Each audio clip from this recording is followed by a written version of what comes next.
It is the Mike Calta Show. It's 102.5 The Bone. Good morning, everybody. It is Monday, December 9th, 2024, and we are coming to you live. 2 Mondays left. This one and another one. Yeah. Before the end of the year. I'm very excited about that. Although the sad realization that I'm not going to be doing anything over Christmas break really set in. Because I was bored this weekend, and I thought, I'm going to be really bored the 2 weeks that we have off. I need to think of something to do. New hobby or something? I'd rather go somewhere and do something. I don't know. Your mic's not on. Your mic's still not on. Hello? That one's on me, Gio. Oh, good morning. My bad. What's happening? I was saying, why the big trip get canceled? Because we had no real plans. Carmen, are you there? Yes. Okay. Yes. Hi. Sorry. We had no real plans, and we were going to go to... We never been, my wife and I together have never been to Maine or any of those areas in the Northeast. We've only been to Boston on like layovers and quick trips and stuff like that. So we were like, let's go up to Maine, spend a couple of days there, and then drive our way down to New York and do that. But it just kind of crept up on us. And then, to be honest, it's also super expensive for not a great trip. You know, if I'm going to spend that kind of money, I want to go somewhere far. It is the most expensive time to travel, especially for plane tickets. Inconvenient. Yeah. You know what I mean? Having to deal with all these people and multiple, I don't know. I just, I thought, here I am driving on an icy road between Massachusetts and Maine on a Tuesday, and I go, this is the worst thing that I could ever think of. Why are we doing this? Yeah. So I think we're just going to stay here, which is fine. But I just need to come up with something to do. I was thoroughly bored this weekend. Saturday night, I almost went to Pete's house to watch him sit on the couch with another girl. I was like, what are you doing? He's like, I got this girl coming over. What are you doing? I'm like, I don't know, just maybe I'll come over and watch you guys on the couch. That's not weird at all. No, I mean, I was just like, I was bored. And it wasn't, I don't know, I couldn't think of anything that would really motivate me to go do anything. Yeah, I had to go do a lot of Christmas shopping, which I hate. Yeah, I went to the mall. Go. You went somewhere. Everything's online, but my wife insists on going to like the physical brick and mortar stores. Which one do you go to? Because I had to go to International Mall on a Friday night. I was at International Mall. I was at the Outlet Mall. Were you surprised that there's not that many people there? When I was on, they're all shopping online. Yeah. I was at International Mall on Saturday, and it was insane. Oh, on Saturday, yeah. Yeah, it was insane. I went there on Friday night. My wife conned me. She did a really good job of conning me. She was like, because I said after the show we should go to the casino. Wink, wink. And she was like, oh, maybe, you know. And then after the show, she was like, you know, Juliana's having a sleepover tonight. And then I go, great, we can go to the casino. And she's like, but I have to go buy presents for this charity thing. And I'm like, what if we go do that? And I thought in my head, maybe we'll go to the casino afterwards. And instead we went out to dinner, had a mediocre dinner, then went to the mall and went shopping at the mall, and I was just miserable. It was hell. And every probably 5 to 10 minutes I would say, does nobody have the internet? And my wife was all pissed off at me because I'm mad, and I'm telling her I'm convinced somehow people are bumping into me every 2 seconds. So like, why is everybody bumping into me? Yeah. Two things about the mall. Carmen, have you ever been to Zara? No. At International? Oh, it is the future. It's the future. It's such a big store. It's all like white cement, right? Nobody works there. You get your clothes. When you go to try them on, you walk up to a screen. It tells you how many pieces you have and tells you what number to go to. Then on the way out, you leave the ones you don't want on a hook. Then when it's time to check out, you walk up to the computer. You you put all your stuff in a hole, and then it tells you, all right, this blouse here, take it out. You take it out, and you have to take the little security tag off and everything. So you're just doing all the work. Yeah, you're everything. job. Everything. Probably super expensive. And my wife had to return something, so we actually had to go talk to a human. Different hole. Put in different hole. Yeah, we went in the other side, talked to that human, and then she made us go out there to talk to the machine to buy the stuff. That's in the mall, this place? In the mall. Really? And it's all like white concrete, so it looks just all futuristic. It was weird. I thought, okay, this is, but I did go. She's already taken all our jobs. I did go in the dressing room with my wife. Oh. Yeah, and it was very tiny, and I sat on a little stool that you probably are not supposed to sit on. Like a little, looks like an ottoman. You're not supposed to sit on. Yeah, maybe. And as she was getting undressed, I grabbed and touched everything that I could. And she's like, "Does this do anything for you?" And I go, "It does for me. Everything, everything." And then later on, we were in the car, and I go, "Oh, that wasn't so bad. I got a little action tonight." And she goes, "Action?" I go, "In the dressing room." She goes, "You consider that action?" I go, "At this stage in our marriage, that was a lot of action. That was good." Yeah. But anyway, so we did that. We went to the mall. And I was surprised, honestly, how empty it was. Even Santa Claus didn't have a very big line, but it was Friday night, so I guess Friday is not the big day. You lucked out because Saturday, like I said, was complete chaos. Yeah. Yeah, well, but I got to tell you, Gio, I might have traded places with you on Saturday. You ever been to a 11-year-old volleyball tournament? I have not, but I can imagine it is a lot of fun. You have gone to plenty of soccer tournaments. I've been to many full weekend encompassing soccer tournaments. The big difference is your children are good at soccer. My daughter sucks at volleyball. Oh. Excuse me. Let me rephrase that. My daughter's whole team sucks at volleyball. Yeah, we've been on a couple bad teams, and it's not as fun when you're getting blown out. I mean, I don't even mind that they get blown out. It's just that it's like nobody knows what they're doing. And, there's 6 girls, and they shift, and they do all this stuff, and I'm sitting there trying to figure out what's going on, and everything is a delay, and I go, geez, I've been here since 8 o'clock in the morning. Wrap this game up. Do they have to make the team, or are they just on the team? In this one, they're just on the team. But that's the thing with Juliana. She's learning how to play, so she's... Well, but that's it. I mean, if you're on a traveling club team where they have to make the team and stuff... So why are we at a tournament? So why are we at a tournament for kids that don't know how to play? So they can learn how to be at a tournament. Yeah. What that takes. So in the beginning, I got there, and I was very gung-ho. There's 3 courts, and you sit on the bleachers. Bleachers aren't open. They're like one open, and you could barely walk by. Like, people had to walk through the games to get to the bathrooms. It's so crowded in there. So I'm sitting there right behind the 2 teams that played before us, and I'm bored off my mind. So I'm like, the only thing that's going to make me happy is to get into this game. So these girls are 9 to 11, and they're playing, and it's like when you see Jack Nicholson on the court, I'm like right behind the players. So if you whisper to them, they hear you. So my wife and I are sitting there, and the girl comes over, number 21, and I'm like, all right, 2-1, you got this. Hit that girl, hit the white girl on the other side. She's weak. She can't get. My wife's like, stop talking to the kids. and I go, what? I'm supporting them. I'm into this game. And she goes, you don't even have a child on this team. I go, I know, but I'm very excited to be here. Yeah, you probably shouldn't be whispering tonight. I wasn't whispering. I was talking loud. I was very excited. As long as it's all positive stuff. Oh, it's all positive. Because I've seen full-grown adults yell, and the kids on the field turn around and say, "Sir, I'm a child. Please stop talking to me." No, I would never do. I was Was very. it your child that had to do that No, to you? no. But I've heard that happen more than once, where the kids say, "Please stop talking to me. I'm only 12." No, this girl, I could tell she was like in the middle of, I don't know if this weirdo is really, if he's mocking me or if he's supporting me, but I was supporting her. I was into the game, and she was the best server. And then when she turned around, I wanted to fist bump her, and my wife's like, "Leave her alone." Yeah. Let me touch you.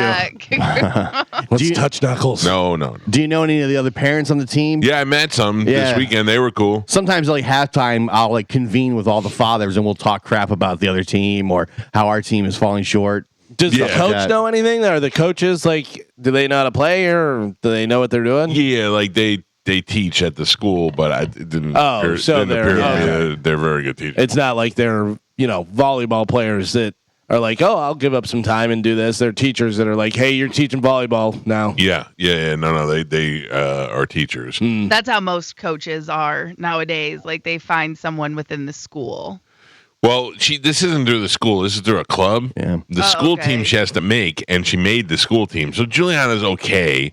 She's not great. She's okay, and she could. The thing with her is the ball comes and she just watches it hit the ground. I go, come on. Oh, yeah. It was behind me. I go, anything within your vicinity is your ball. Hit it back. And then she did better in the second game, but it was pretty miserable to be there. So I saw you're coming off a softball championship, and then now we go to this. It's got to be a huge drop off. The best was the kid gets there at 8 o'clock in the morning on Saturday, plays the whole tournament, leaves there, goes over to her last softball game right afterwards, wins the championship, and gets Rookie of the Year. Yeah. I was very impressed. You're like Dom. He's got his kids are like playing 4 sports a day. I know, but I don't go into detail telling you about how they were doing. I was telling Galvin, I was at the tailgate on Sunday, and this woman came up to me, and she's like, hello. And I go, hey. She smells like cigarettes, and she's like, I'm Dom's paralegal. And I go, hey, nice to meet you. Very nice lady. And she's like, Dom texted me, and he wanted me to tell you. And I thought, okay. And she's like, Boozer was on third base today. And I go, really? I go, tell him. And he didn't score, but I go, well, right back, Boozer should be better. Yeah. That's what I get out of that. Yeah, we were at the tailgate yesterday, and I did the tailgate yesterday, Gio. And then that was over. I just came home and sat here and watched the game by myself. By yourself? Like a big loser. Wow. Yeah. Who are you supposed to watch it with? I don't know. You watch it with friends, and you have a couple of Bud Lights, and you cheer on Baker Mayfield. I was up at Top Shelf. Oh, you were? Yeah. You love it there. Yeah, I should have give you a text. Like, Why do you go there? Rough Shot Todd sent me a text, and he was up there, right? And a couple Is he there because somebody was playing hockey, or he just go to the bar? Well, that yes and no. Like he would have been there anyways. But a buddy of ours also, like his kids play hockey all day, right? So he's there all day. So we have to hang out with him. Gotcha. Yeah. So yeah, I watched like the whole first half up there. It's great. So funny. Good times. It's just it's such an inconvenient place to go, and on the way there, you have to pass like 20 bars to get there. I've never played hockey in my life ever. Yeah, but I'm at Top Shelf all the time. You pass walk-ons, you pass the Ale House. We go to those places too. The Kiss restaurant over there. Whatever. You pass all those places. Walk-ons is probably my favorite out of the whole. It would have made more sense to me if you said you went to Main Event and played video games in between quarters. That's a great Top Shelf's a great spot. I highly recommend. I've been there a bunch of times. 5 stars, would drink again. I've been there a bunch of times when my kid was playing hockey there. Yeah. No. I came home and I sat outside and I made a fire on my solo stove, which I love that thing. And I'm out there collecting wood from the yard to put in my solo stove because I usually stop by this guy who sells chopped wood on the side of the road, and I usually buy wood from him. And I just haven't had time to go over there. So I just go out in the back and I gather up some twigs and some sticks and put it in my solo stove. And yesterday, one of them started boiling. Did you see that video? Yeah. I saw, yeah. What is that? Water in the log. I never saw that before. Yeah. I mean, I figured it was water in the log. Yeah. I just don't know what made. I never had all the wood that I've burned before. I never had wood boil over on me, and it was making a noise. And I went, "Oh, what is going on here?" Anyway, that was basically my weekend. You sound very disappointed by it. Well, it was non-productive. When the highlight of my weekend is a boring volleyball tournament with 12-year-olds. A boiling log. And the boiling log was the most interesting thing that happened to me, Galvin, yes. But, of course, you had a Buccaneers victory yesterday, and I hit a 6-game parlay. I saw. I was very happy with that. The first one of the year, I think, successfully. I lost everything in case anybody's wondering. I did lose on the Bucs Shocker. game because Bucky Irving didn't do anything because he got hurt. Yeah. And that's what messed up a lot of my stuff. Yeah, and then Baker, who hasn't rushed for anything, I took the under on him, and I think he rushed the over. At least it was 12.5, and he had 12 when I stopped looking. Yeah, he's not playing great right now. Well, I don't really need him to get rushing yards, but it was interesting how for the first couple of games he was running all over the place. Then he stopped. As soon as I started betting, he stopped running. So sorry, Baker, it was my fault. He did play. He played fine. He played. Towards the end there, he wasn't playing. 2 interceptions, no touchdowns. Still came back and won the game. Yeah, you know what I mean. He pulled a Jameis on us. He did. How'd Jameis do? Oh man, that's the Jameis roller coaster, man. Yeah. He did not have a great game. I thought for sure he was on a little bit of a high. He was going to have a good game. Boy, did I pick wrong. No. Yeah. I knew. I mean, it's been since 2003 that the Steelers have beat the Browns at home every regular season game. Do you know that? It's been over 20 years since the Browns beat the Steelers at Pittsburgh. Yeah. That's why I said, there's no way. And especially them winning that other game, which I still don't know why they play in the snow. But them winning that game, I said, there's no way. It was close for a moment, wasn't it? I didn't watch the game. I just saw the scores. For a second, whenever the guy threw Pickens to the ground. Yeah. This game, there was a... Because I think they had the lead at one point. 7-0 or 7-3 or something. 7-3, yeah. I didn't see the game. I just saw the scores, the highlights pop up. But Pickens was out this Sunday, and you realize how important George Pickens is. He's very important. It's like we got to throw to somebody. When I saw that, I go, "Ooh, Browns might have a chance." Nope. I don't know anything about college football. I think it starts out from the fact that growing up in the Northeast as a kid, nobody in my family went to college, let alone embrace college football. It's definitely bigger in the South. It seemed like a South kind of thing to me with the Alabamas and the Mississippis and the Georgias and all that stuff and Texas, and it was not a big deal. Then I moved here and saw how big of a deal it was, and for some reason or another, I never got into it. I liked the Gators for 5 minutes because my sister went there, then I liked FSU for the rest of my family went there, and I don't really care either way. But I'm telling you, what's drawing me into college football right now is the greatest announcer ever in the history of sports is Pat McAfee. Oh, he's fantastic. Oh, listen, I don't have any idea what any of this means. Any of it. And it's still the best thing ever. Games already been played, and who won? Who's that coming down the track? It's the mean machine in the red and black. Ain't nothing finer in the land than a drunk, obnoxious Georgia fan. Go dogs, go dogs, go dogs. Sick 'em. He's great, dude. He is on this chair, and he's got his hand on the other coach, the stiff coach's shoulder. What's his name? Saban? Saban. Nick Saban. Yeah. And he's Saban looks just miserable that he's there.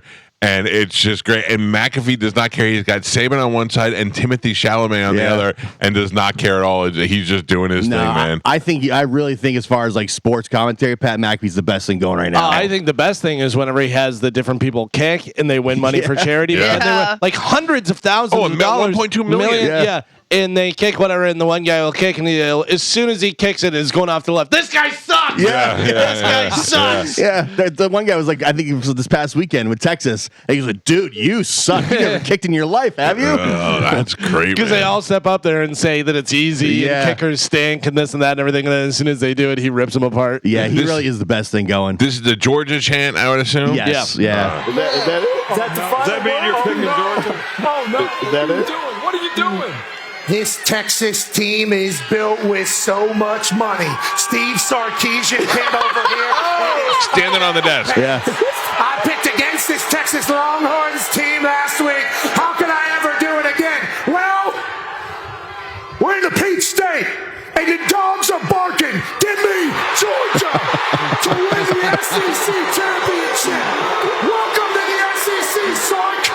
It was cute. Bulldogs by a million. That's great. So much enthusiasm for college football.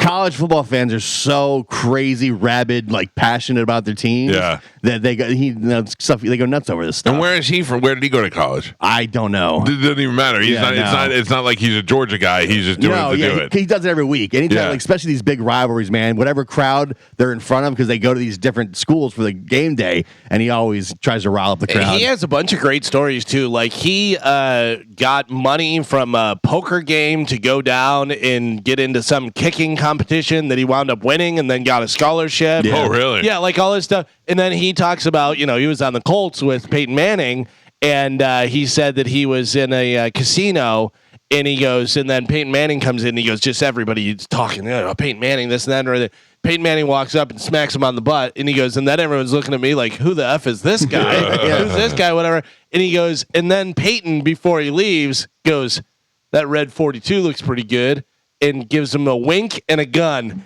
And he goes, so I put all my money on red 42, whatever the number was, whatever that's that.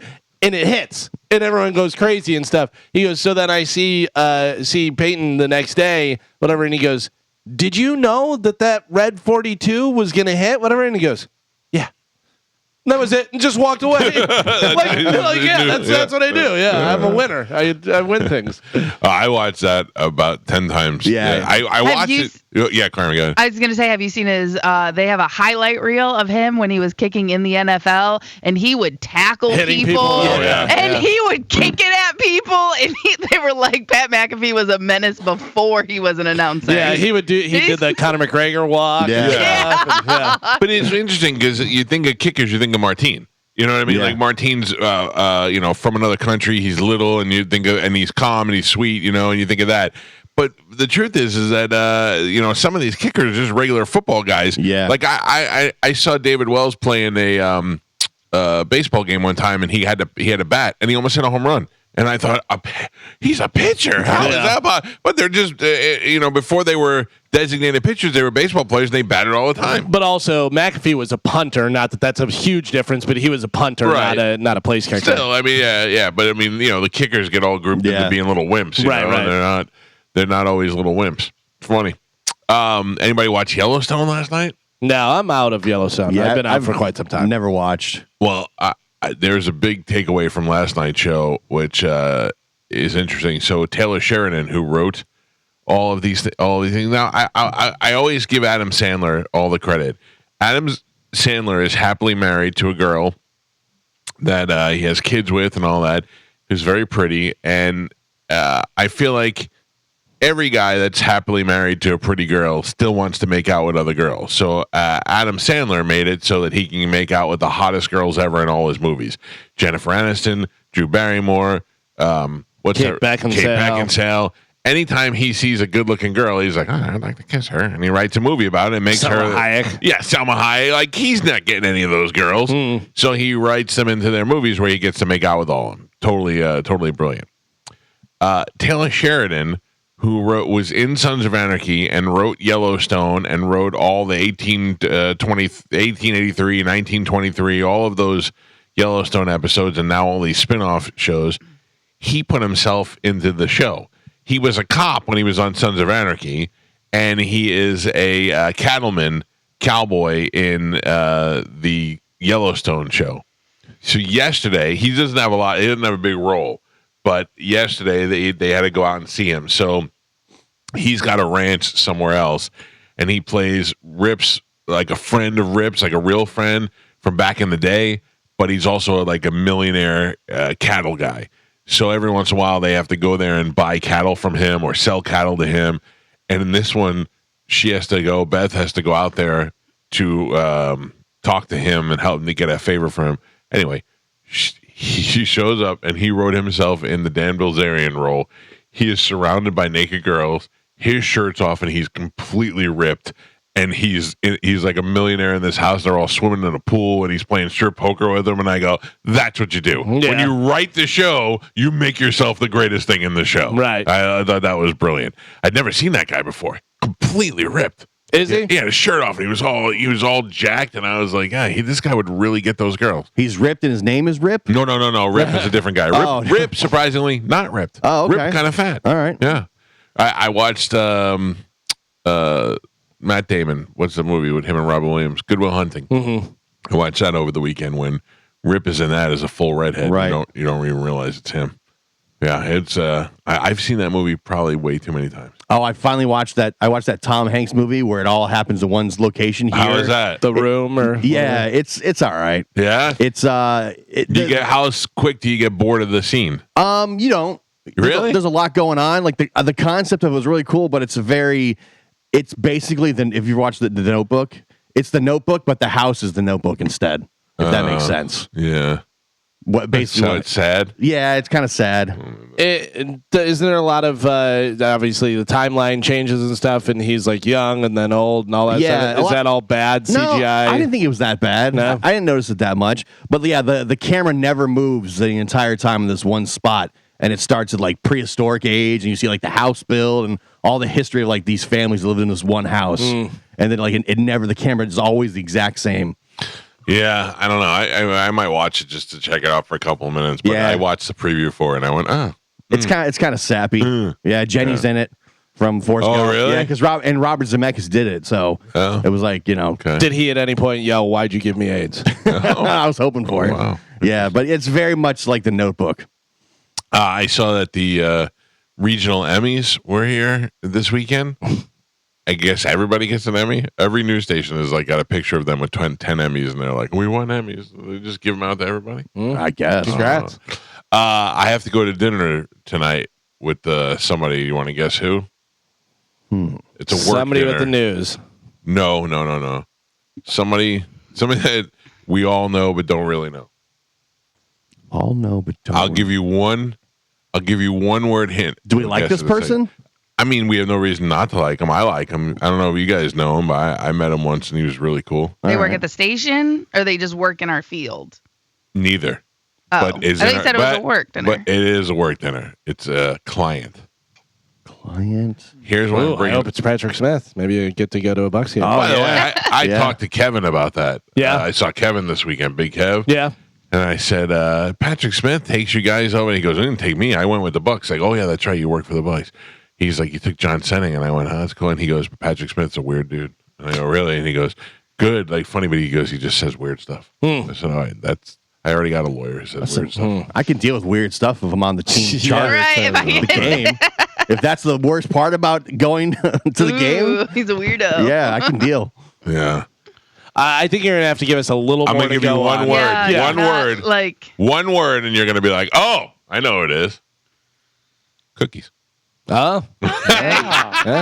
Never has there been a guy who associated himself with the product more than Weather Type Mike. Weather Time Mike. All you have Bring to him do some is say cookies. cookies, and I'm not bringing them cookies. We're going to dinner. They should I have mean- cookies ready for him. They better. Yeah. Somebody needs to call ahead. Weather Time Mike's coming in.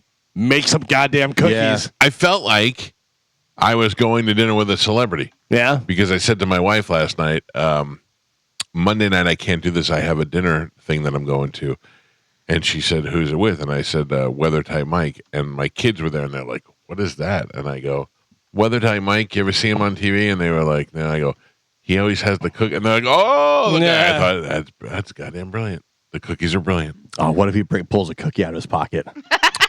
he Man, brings his own cookies. That'd be so great. What if they bring him a cookie and he goes, get it out of my face? yeah, I was going to I say, hate cookies. my guess is he's inundated with cookies Yeah. all the time. What the hell's People- wrong with you? Everybody that comes to him thinks they have the best idea. Oh, I'm going to bring him a macadamia cookie. Yeah. What if he just constantly is referring to cookies? Well, that's how the cookie crumbles. Man, he's a tough cookie. Yeah. Carmen, what did you do this weekend? Anything good? No football. I don't know what you guys are up to. Yeah, no football this weekend, but Chad did spend the weekend getting ready because he is going to be coaching the All-Star West for his conference. He's the head coach for the All-Star team. And then Is that something he was chosen for, or how does that happen? No, he offered because okay. no other coaches offered. And Please get me out of the house. I Yeah. hate my girlfriend. Well, no, he just thinks it's a good because there's a lot of colleges that will go and come and scouts and stuff like that. So it's just, and him being his first year, he wants to meet other coaches and players and stuff like that. And then we had 5 kids make the team as well. Nice. And then we also had 9 all-conference players, first and second team combined. So we spent the weekend like getting ready and doing posters for them and stuff. And a little exciting for Chad won Coach of the Year for his conference. Wow, good for him. Yeah, so there was a lot of conversations with I'm going to the Bucks.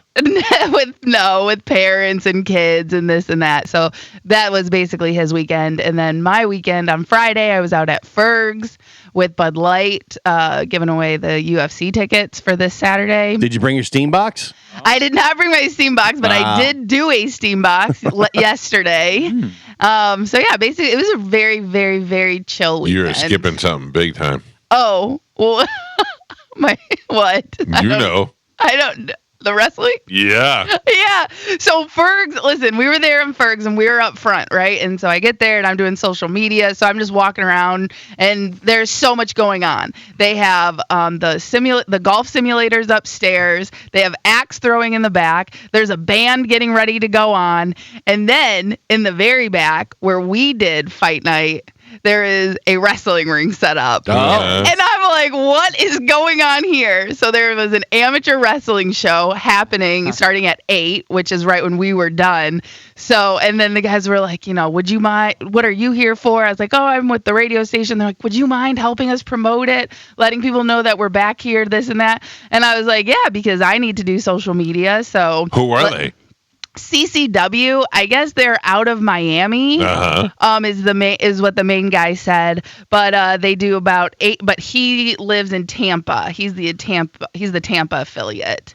So basically, yeah, I don't know, just an amateur wrestling. Carmen went up in a helicopter. Yeah, You picked her up, helicopter, and slammed her down. No, I put him in a helicopter. Oh yeah, that's what it was. I just remember seeing feet fly. Yeah. I put him up there, and they wanted me to body slam him, but then they were like teaching me how to hold his neck and his head and to make sure to do it this way. And I was like, the last thing I want to do is paralyze this guy. Wouldn't that be great? For an That would have been great. For an Instagram video. You know how many hits you would have got? I know. I was like, can I just maybe toss him or something? And then, so then we just did the helicopter. By the way, CCW is Coastal Championship Wrestling. And I don't know whether you've heard of these guys before that they had in their show in Miami on October 5th. We bring the boom. Oh, bro. They're your favorite. You're the one who introduced us all to them.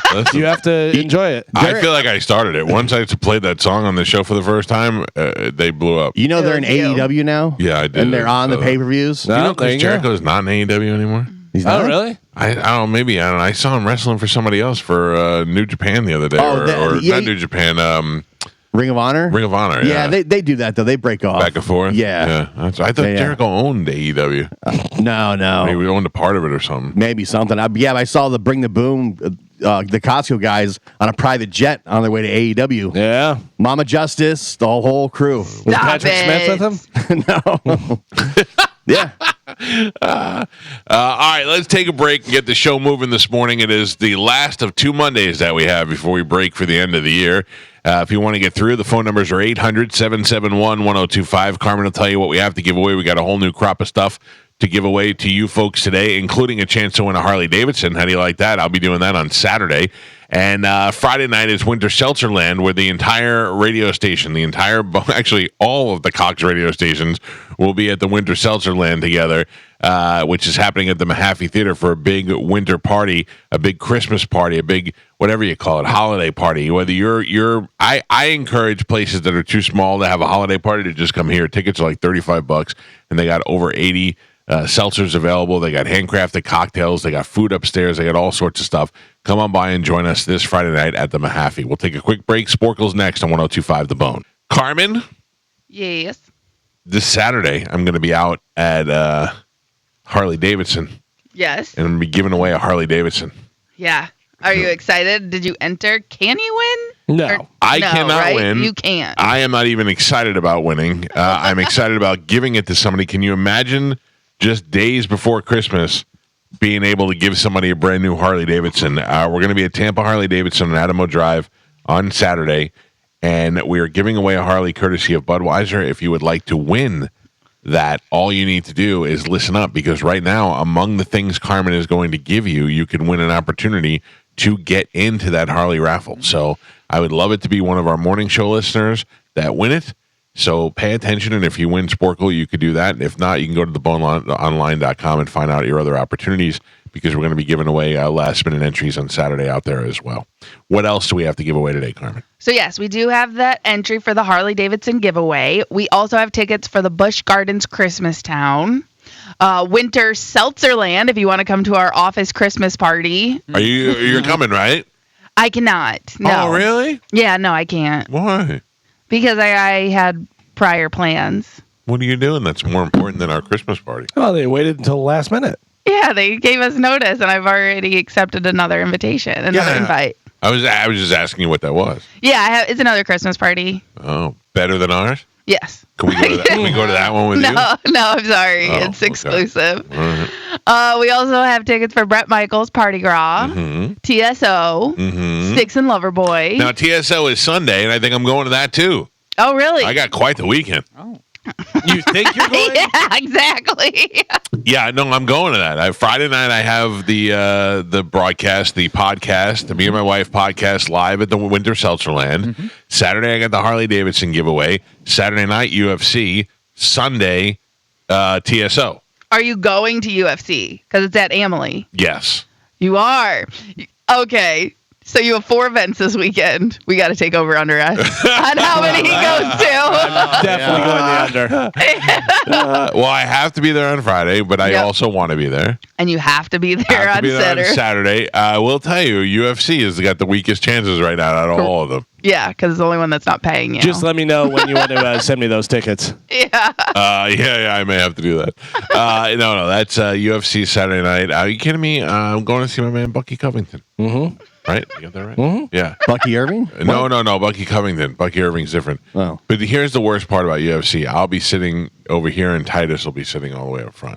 That'll bug me. Of course. Yeah. Did you watch UFC Saturday, by the way? Did anybody I watch saw it? a little bit of it, yes. Did you see Cyril Gahn get beat? No. Destroyed? Got beat. Left the ring. Like okay, time's up. He got up, walked out of the ring because he lost. He quit? His coaches, no, he lost. He went to full 3 or 5 rounds, whatever. Lost and went walking out. And then they're like, hey, you got to come back, whatever. You're the winner. Oh, Everyone yeah. was- I everyone saw was like- Dana say he got screwed. The other guy Yeah. got Oh, screwed. it was crazy. Yeah. It was crazy. How does that So did he happen? win or did he lose? He won. No, he won. He actually lost, but on the cards they had him winning. I don't know why, because whatever deal they had with Vegas or whatever. But like clearly he lost, Carmen. It was crazy. Like And even then- he thought he lost. Yeah, he thought he lost. That's why he left the ring. He Right. was like, "Oh, I lost. I'm out of here." And they said, "No, come back." And then they're like, "Hey, he's the winner." And Yeah, everyone that's weird. was like, "What?" Yeah. Fake. Yeah, It's was- all fake now. well, and that pisses Dana off for sure. Because he has no control over that. But he also, that's why he always says, don't let it go to the judges. Yeah. Don't let it Yeah. go to the judges because you never know what these judges are going to say. If you knock somebody out, you win. You know what I mean? Like, Yeah, that's there's it. no, Right. there's no They can't figuring go, it out at they that can't point. go, hey, that guy that's on the ground bleeding after 2 minutes? He's the winner. No. Yeah, Well, it was wild. Saturday, UFC is here in Tampa Bay. Yeah, fight night. And fight night. Yeah, it's always fun to go watch it live. Even if sure. you don't, even if it's not huge names, it's always a good time to go on out. And there. a lot of celebrities will show up for that for sure. A lot of people will be out there. Yeah. All right. I don't know. I don't know who celebrities are anymore. Seriously, I look around. I see people on. Like yesterday, they had a guy on the field at the Buccaneers game, Jinxie. Oh. Do you know Jinxie? Is he a kitty cat? I do. So I said to my son, Streamer? put Yeah. it this way, Carmen. I said to my son, do you know who Jinxie is? He goes, why? I go, what do you mean, why? Just tell me, do you know? He goes, no, I mean, yeah, of course I know who he is. Why? Are you doing something with him? I go, maybe. He goes, are you serious? I go, are you serious? I have no idea even who this. I've never even heard of this guy before, and you're so excited. Like I said, Tom Cruise was coming over. I know because my kids are gamers and Yeah. YouTubers and stuff. I guess he's a big Twitch guy. Yeah, but Huge. also if you said Tom Cruise is there, your son would be like, cool. Okay. Great. This is just another example of how we're old. Oh, I know. Yeah. I know. Jinxie's not for us. Yeah. And all the players know who he is too because Yes. the players There's are someone Are all bigger. gamers. 22 years old. I have to remind myself of that all the time. Same. Same. These are kids. These are like, because like they'll do something and I'll be like, stop acting like a little. Oh, that is yeah. a kid. Yeah, That's he's a 23. kid. Yeah, that's a kid with millions and millions of dollars. So when they overreact on something, I go, oh yeah. Yeah. I guess when I was 19 or 20, if you would have gave me $280 million and then things didn't go my way, I probably would have, come on, Yeah.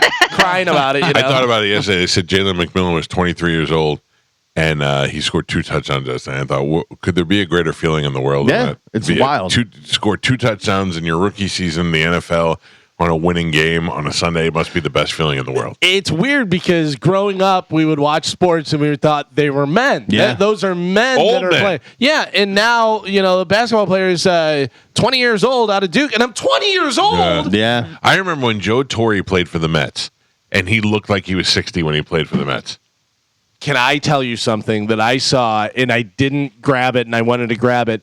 There was a video clip of The Tonight Show with Johnny Carson. Right. Johnny's at the desk. Don Rickles is chair number 1. Burt Reynolds is next to him. Ed McMahon down the thing, whatever. And Don Rickles is talking, and he's like, "In this and blah blah." And Johnny, you and I know. I mean, I'm 44. You're 46. Oh. You should have seen. And he looks like he's 75. Oh my god! Just a wisp of hair on top. Yeah. Johnny has full gray hair. Looks like he's like 84 years old. I was like 44, 46. I mean, Yeah. it was wild. They do the same thing with Carol O'Connor from All in yeah. the Family. He was like 48 years old, and he looks like he's 70. Cocoon. I watched the episode of he had the neighbor on. The neighbor was a progressive woman. The woman who was the Laverne's father's girlfriend of Laverne and Shirley. I know what you're talking about. So he's talking to her, and he's like, "Did your husband cook dinner every night?" And she goes, "Pretty much." And he goes, "Isn't he worried what people will say?" And then she goes, "What, that I'm a lazy wife?" And he goes, "No, that he's a fag." Oh, jeez. What? Whoa. That was network television, too. Yeah. Man. It was crazy. All right, Carmen, I forgot. We're in the middle of Sporkle. Yeah, we haven't even started. What else are we giving away? Anything else? We got everything there? Sticks and Loverboy, Monster Jam, and Supercross. Monster Jam and Supercross. All right, let's do it right now with a little bit of Sporkle. Here we go. Carmen is the keeper of Sporkle. Pat Babb is your judge and scorekeeper. Carmen, what are we playing today? Okay, today we're going to be playing Can You Name the 4-letter words that overlap the next word by 2 letters? So the last 2 letters is going to be the first 2 letters of your next word. Okay? Right. Don't get hung up on that. They're 4-letter words. Okay? Yep. Your first one, encourage, persuade. 4-letter word, encourage. Push. Gush. I have no idea. Urge, to urge somebody. All right. Okay, so now GE will be the beginning of your next one. Drive, reverse. Gear. Mike. Military troops. Army. Mike. Legendary story. Myth. Mike Calta. Not fat. Thin. Mike. 12th of a foot. Inch. Mike Calta. Informal conversation. Chat. Galvin. Smallest component. Got him. Geo. Leave out. Omit. Galvin. Tickling sensation Itch. on the skin. Geo. And Pap. We are halfway there. Gio and Galvin both have 2 points on the board, and Michael is your leader right now. He's winning with 5. It took me so long to figure out what the hell was happening. 4-letter words, guys. It's easy. It's easy. All right, 4-letter word. Your last word was itch, just so you know. Your next one, use an axe to cut. Chop. Mike. Precious stone. Opal. Pap. That was Gio. Geo gets the point. Second highest vocal range. Alto. Geo. Heavy book. T-O. by the Torrent. way. Heavy book.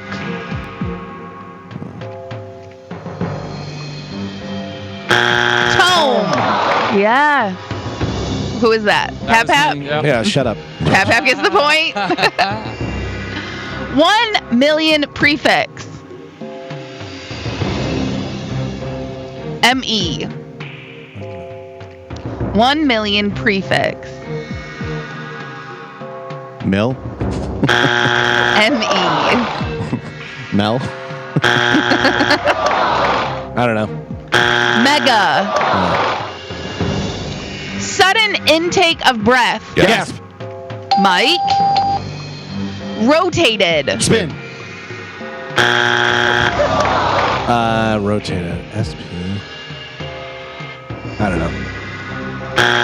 Spun. You guys are on the right track. Spun. Reverse Undo. the effects. Yes.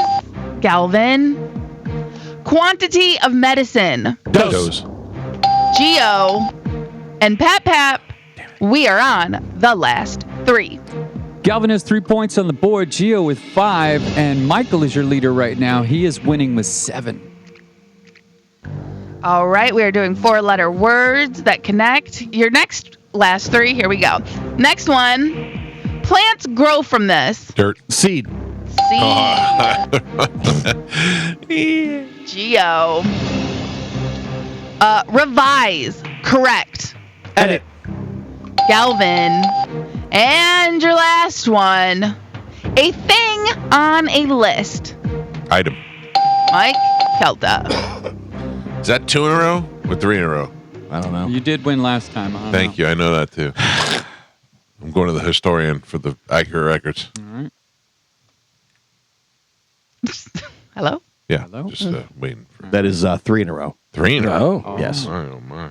Which means nothing. Well, 3 of your next 8. With 10 days left. 9 days left. thank you. You want the final score? Usually what we do. All right. Final score. Galvin with 4 points on the board. Gio with 6. And Michael, your triumphant champion, he won with 8. Thank you. Thank you very much. Let me pick a winner real quick before we celebrate. Good morning. Who is this? What's up? It's Joe. How are you, Joe? I'm doing good, man. How you doing? I'm pretty good. I'm going to put you on hold, Joe, and then we have so much crap for you to choose from to give away, from concert tickets to Harley entrance, everything. I'm going to put you on hold. Carmen will grab you during the break, and you have your choice. Okay, buddy? It's a good problem to have. Thank you, man. All right, Joe. Thank you. I don't know if crap's the right word. I mean, I didn't mean it was crap. I meant just a bunch of crap in there. All right, guys. Let's wish me a Merry Christmas. We wish Mike a Merry Christmas. We wish Mike a Merry Christmas. We wish Mike a Merry Christmas and a Happy New Year. I'm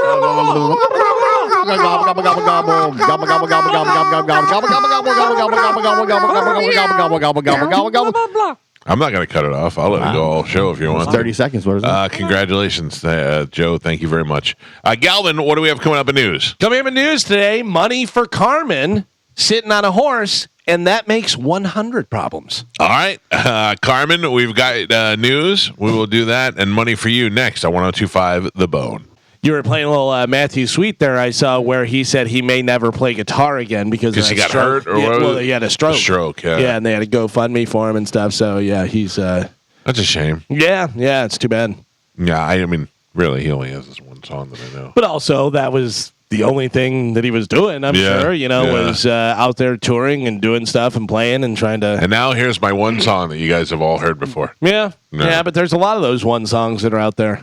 This is true, but then again, I just heard a commercial for AJR, and I don't know who that is. I've heard that I played one song. I was like, oh yeah, I know that. I'm like, is that a band that goes back on tour, and are people excited about that? But it goes back to My Chemical Romance. How do I know? Right, and there's a lot of bands that are out there that we've never even heard of that have a huge following, and you're like, how know. are they playing and selling out and doing this stuff? Yeah, there's a lot of those bands. You're like, what? By the way, speaking of people who are musicians that aren't doing too well, we're coming down to the last few days of the show, end of the year. I called my shot. Uh-oh. I mean, you got to. Who'd you call? You I got don't to put even it know. out there. I saw him on the Rock and Roll Hall of Fame, sitting down the entire time and not looking great. Prince of Darkness, Ozzy Osbourne. Yeah, He did not look great. No, It didn't look like he was going to die, but I get it. at this point. I went through my list and assessed the different people, and I said, "Hey, I saw him. He didn't look great. Let's see." And plus you got Rock and Roll Hall of Fame. By the way, this is something interesting, and I just thought of it just now. He's in twice, solo and Black Sabbath. Just one. Yeah. Okay. Yeah. Did we determine that though? Yeah, he's in a Hall of Fame. So if you're in like, But he's in there twice. Yeah. But if he was in something else, like if he was also the world's if he won a greatest Grammy, jouster, if he won a, Yeah. he was won Grammys. I don't know, something else. Did we? that The greatest jouster. That's what you came up with. the Olympics. That also brings me to next week. So can we go over next week's show? We have Monday. Mm-hmm. Well, let's go backwards. Friday we're off. Thursday we have our Christmas party. Right, Carmen? Did you keep a schedule? Because I forgot what else I said. Yes, Friday we're off. Thursday's Christmas party with Under Oath. No. Under Oath was a separate day. No, Under Oath was that day because Wednesday is supposed to be year-end reviews. Oh, my bad. Okay, good thing you paid attention. Yep. And then Tuesday is just a Tuesday, probably Dom, and then Monday is the start of the week. Yeah, I feel like there was something else. All right, question. Joe. Yes, Michael. Did you talk to Spanish this weekend? I did not speak with him this weekend. Did anybody talk to Spanish this weekend? I did not. Oh. I did not. I do know that.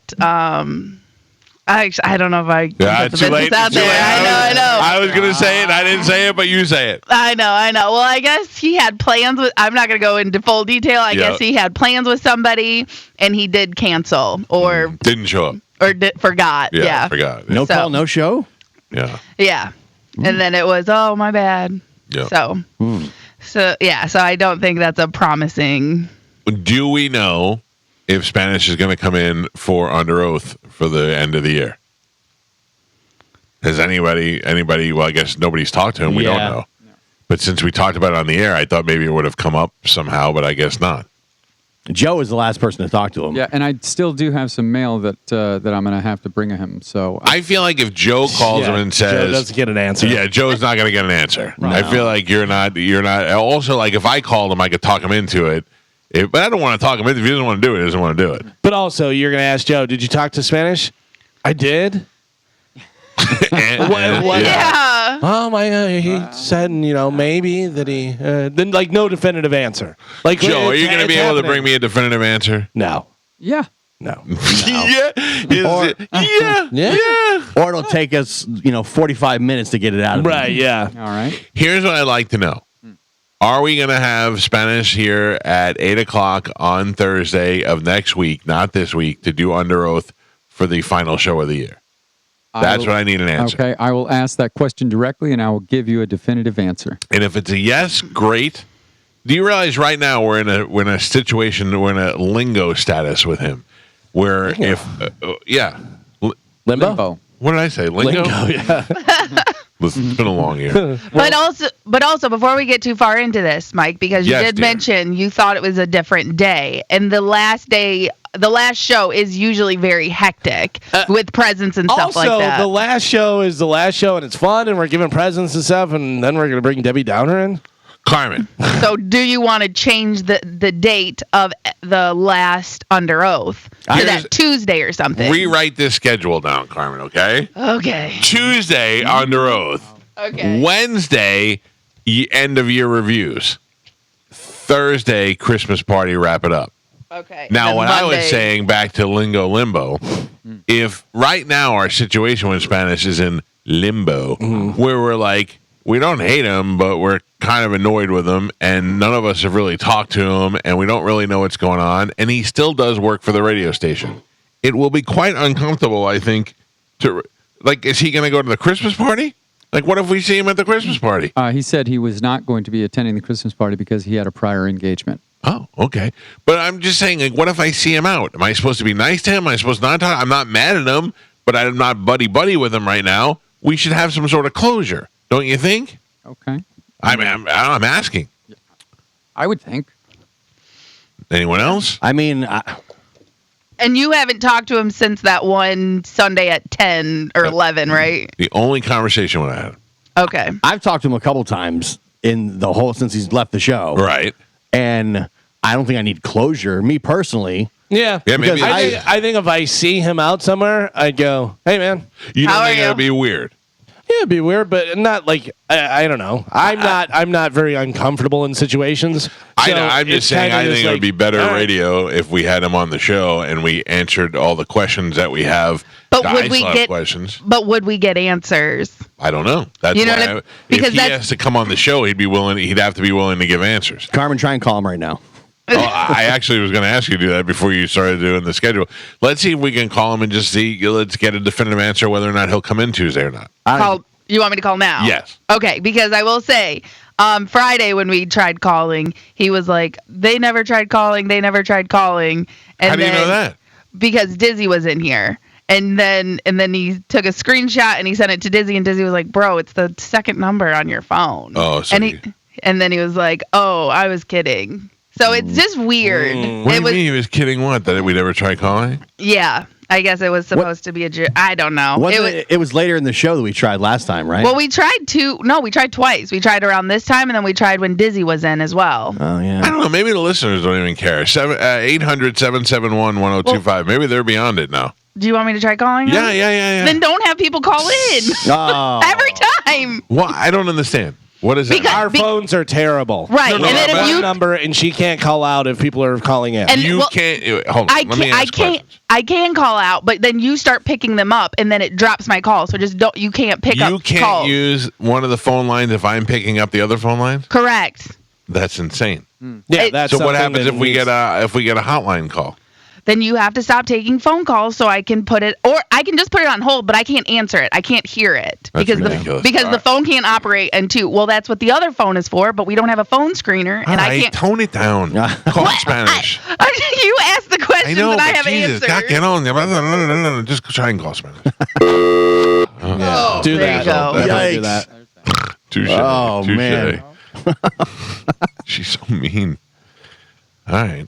But also, isn't that something that should be addressed for That's why I'm 2025? asking, because if I'm not operating the phone system, I don't really quite understand what's going on.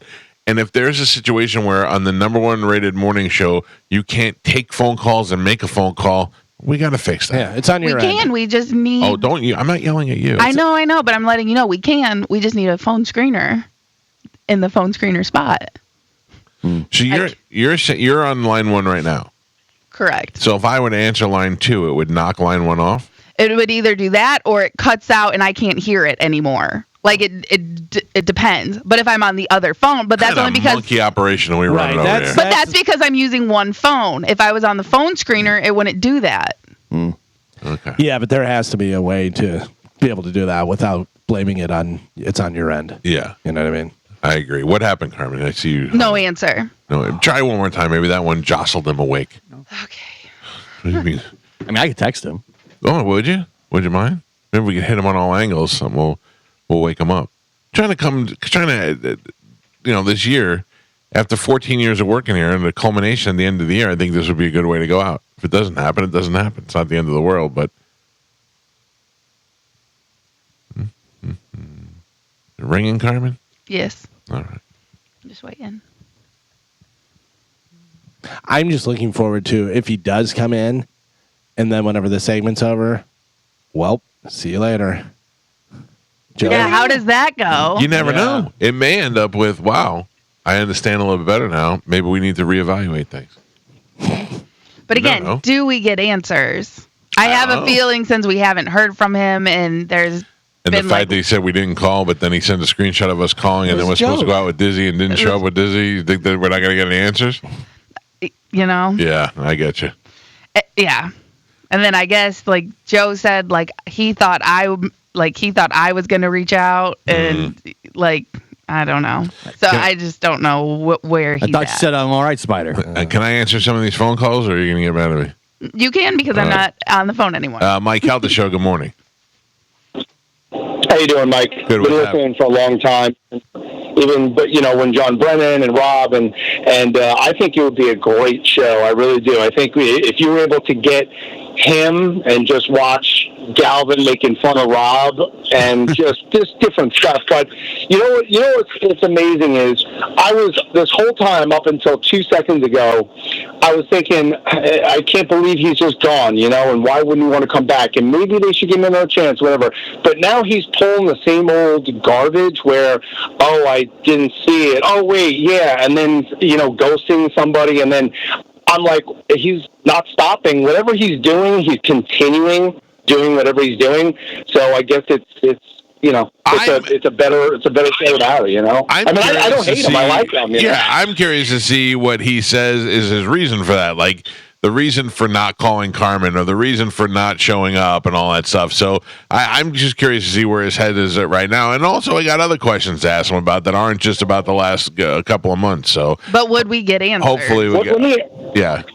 Let me ask you this. I'm sorry. I know you probably would say no way, but what if he expected you to, or let's say he wanted to come in, but he wanted you to compensate him for his time, would you say, no way, get out of here, or would you actually do it? I mean, I've never paid a guest to be on the show ever, so I don't know why I would start now, you know. But I mean, look, he's still an hourly employee at the radio station. If he wanted to come in and put it down on his hours, that wouldn't be my judgment call. That would be between him and John, his boss. Right. Well, I'm definitely going to be looking forward to it. I hope you're able to get him. And lastly, did you actually speak to Rob, or anybody has? And is he going? Because if you haven't been listening to the show for years and years, you wouldn't even know who he is. But the ones that are loyal and have been listening to you guys for a while, I mean, it would be fantastic having them two both from there. I haven't spoken to Rob yet. I want to reach out to him for a couple of things. Patrick Bet-David, the guy he works at, has a new book out that I'd like to interview that guy about. So I plan on texting Rob. I just keep kind of forgetting about it. But thank you for the support and the call, sir. I appreciate it. Mike Calta Show, good morning. Hello. Hey. Yes, sir. How you doing? I'm just trying to find out an answer on them TSOs. All right. Well, God, I can't help you. Mike Calta Show, good morning. Hey, good morning, show. This is Eric. Love the show. Long-time listener. Thank you, guys. Thanks, Eric. What's happening, buddy? Hey, actually, I wanted to maybe throw out an idea. Okay. Why don't, instead of, just grabbing Spanish, write down a list of questions. Someone present the questions to him, and the ones that he will answer, at least we get a good answer out of it. A real answer. Eric, you ever see like a press conference with the president or something? Nobody ever gives them the questions beforehand, because then you get all BS answers back. You got to go live. Yeah, you got to go live, and then when you sense weakness, then you strike in really hard. When you get and you go, that's where the action happens. So you believe me, you don't want pre-written questions. Thank you, Eric. Also, he's not the president of the United States. Pretty close, though. Pretty close. Mike Calta Show, good morning. Hello. Yes, sir. Hello. Baba Booey. Baba Spanish. Oh, God. How bad do you feel about calling up with that? Was something going on? Did you get a text back? No, I've got no response. Oh, okay. Wouldn't it be funny if I called? It's early, though, so I would imagine that he's probably either sleeping or Joe. Does he work? Do you know? He does. His hours fluctuate, but I think he starts like earliest is I think like 8 o'clock or 9 o'clock. Maybe. All right. Well, look, I'm going to leave it out there. Joe, we're going to rely on you to get a definitive answer. I would imagine a lot of people are probably calling and texting him right now as well. Joe, I said to Joe, you're going to get a definitive answer. And he goes, Not feeling confident about that, Joe. I'm not feeling confident. I mean, I will give you the information I get. Yes. Will you? Yeah. Look, Exactly. If the guy's not going to do it, then he's not going to do it. You're not going to be able to convince him to do it. But I would like to just at least offer it and see if we can get it done and have a definitive answer. Yeah, I'm certainly not going to try to talk him into it. I'm just going to ask if he wants to do it. A little nudge, maybe. Well, maybe a little nudge. Because you did ask him about it before. I did. And what did he say? He said, he was waffling back and forth. He said, maybe I would do it, but I don't know. He doesn't want it to. He doesn't want to come on and it be a no-win situation for him. I think is kind of like the feeling I got. Well, I will promise this on the air. I don't plan on this being like a gang up session. Yeah. I don't want to. I'm not trying to bring him in to make him look stupid. I really am not. We can do that on our own. I would like to bring him in because he's been on the show for a long time, and it ended in one day, and I don't feel like that's a good way. I'm not mad at him. He put in a lot of good time and a lot of good moments on this show.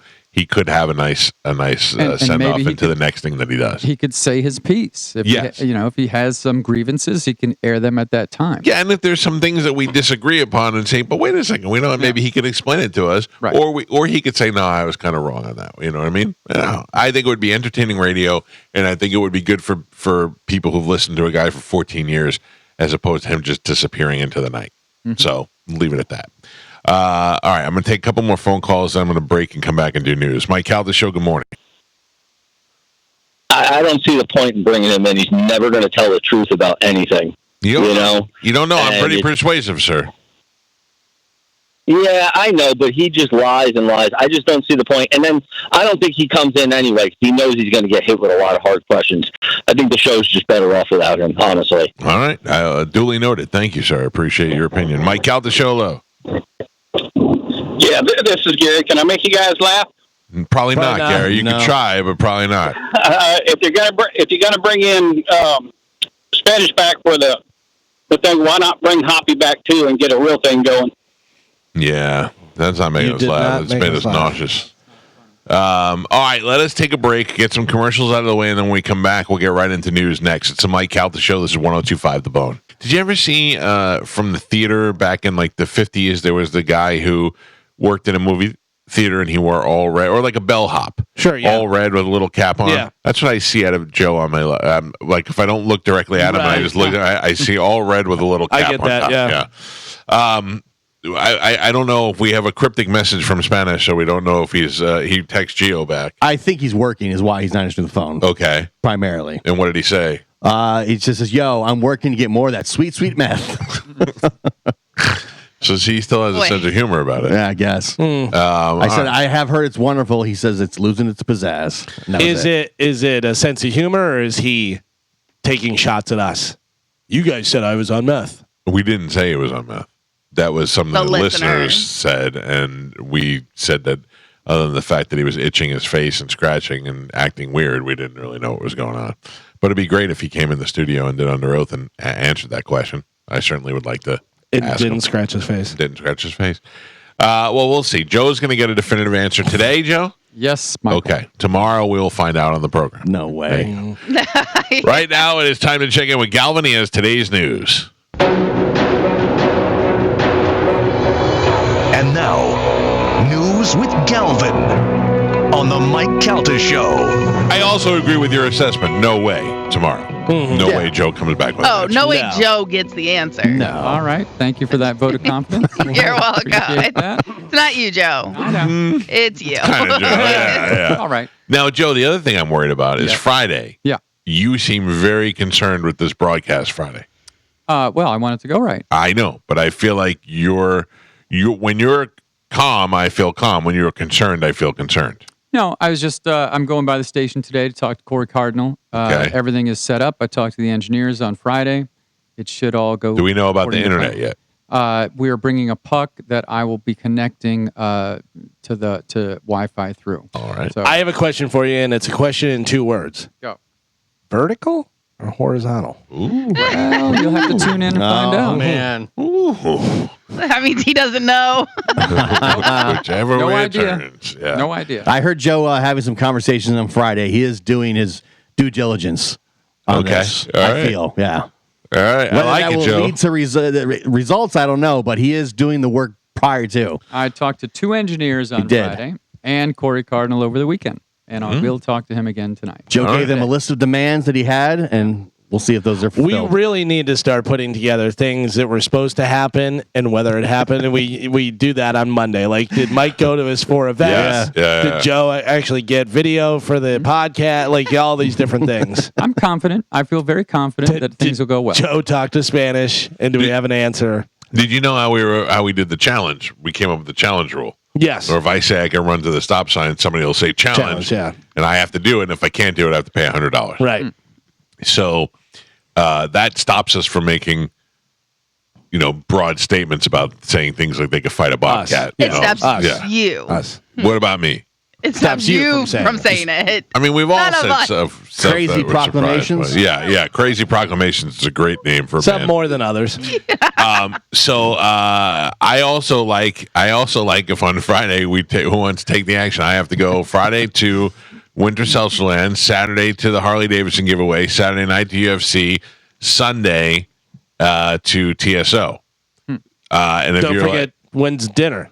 tonight, Oh, tonight. yeah. All right. Well, we can throw that in. Yeah. So, So 4 items on the weekend. 4 items on the weekend. If you could say, if I say on Friday, I will be at all 4. You could say, I'm taking the under on that, and I'll put up $50. All right. Yeah, and then I could say, "All right, I'll accept your bet," or I could go, "You're right. I'll probably only make it to the 3. Will not accept your bet." Yeah, you're not doing all 4. No. It's not. You don't know that. I'll. You're $100. going to force me to do all 4.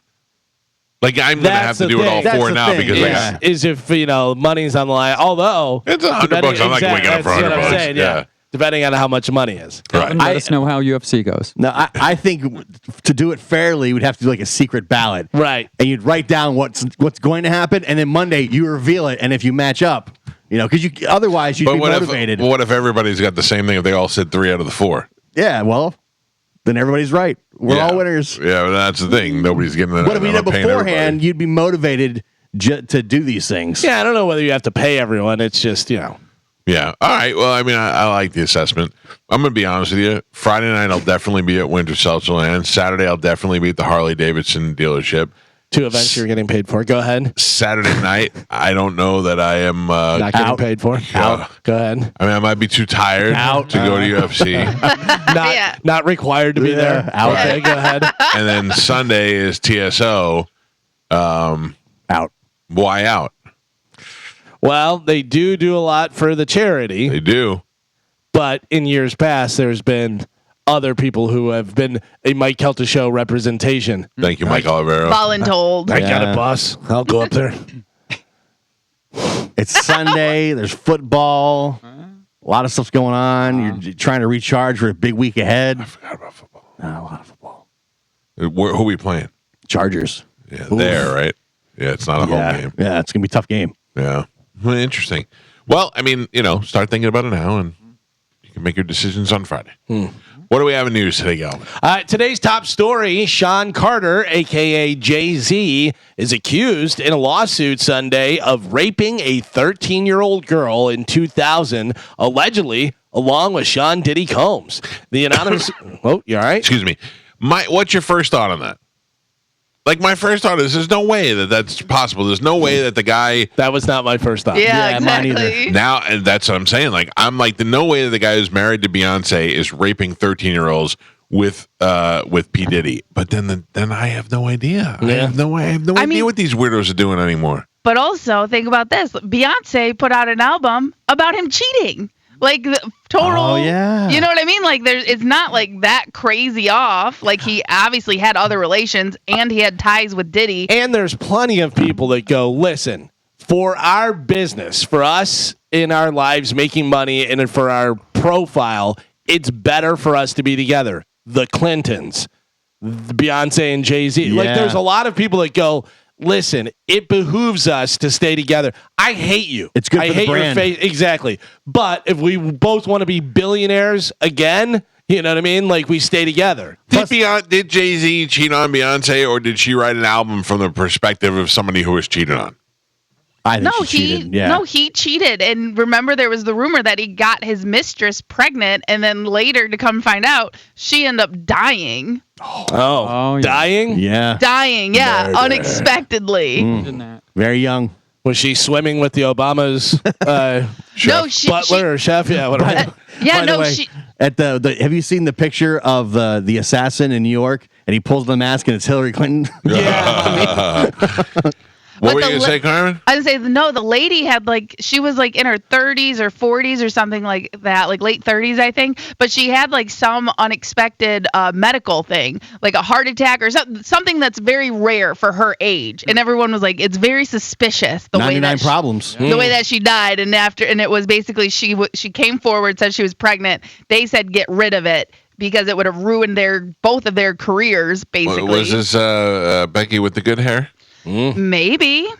Well, the anonymous accuser, identified only as Jane Doe, said the assault happened when she was driven to an MTV Video Music Awards after party. The federal lawsuit was originally filed in October, listing Combs as a defendant. It was refiled Sunday to include Jay-Z. Jane Doe says she was offered a drink that made her feel woozy and lightheaded, felt like she needed to lie down. When she went into a room to rest, shortly afterward, the suit says that Combs and Carter entered the room, and Combs saying, "You ready to party?" That's when she alleges Carter removed her clothes, held her down, and raped her while Combs and an unnamed female celebrity watched. She says that Combs also raped her as Carter and the woman looked on.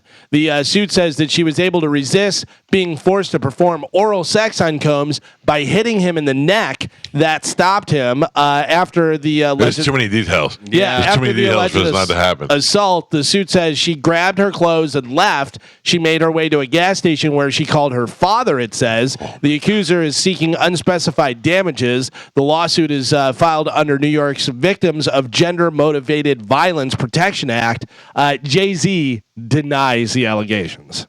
Diddy says whatever, just throw it on the throw it on Put the it on fire. the pile. I don't know that he's ever going to get out of jail. Did he know? Yeah. No, Diddy's gonna die in jail. Which is crazy to even think. Is he? You know, when you go back. Well, I didn't say he's gonna kill himself. I said he's gonna die in jail. Yeah. His fake person will die in jail, and then he'll go to the island with Epstein. I think when you're these guys that just have unlimited money and resources, there's just like parties that break out. Hey man, check this out. Yeah. And then, But also, why was a 13-year-old at 'Cause an that's what award they like. show? Yeah, but no, why, I know, how but did why? the father let a 13-year-old go to like you The award how old is your show. daughter? Did he let her?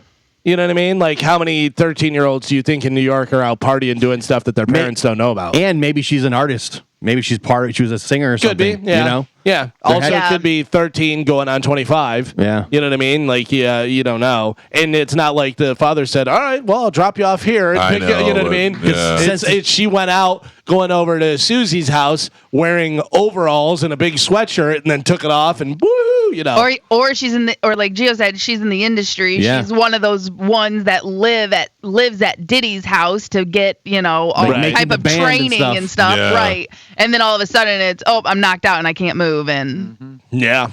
I don't know. 'Cause That's how else would just such a random- sad thing to think about? How else would a random 13-year-old be around those two unless they were some type of artist or something?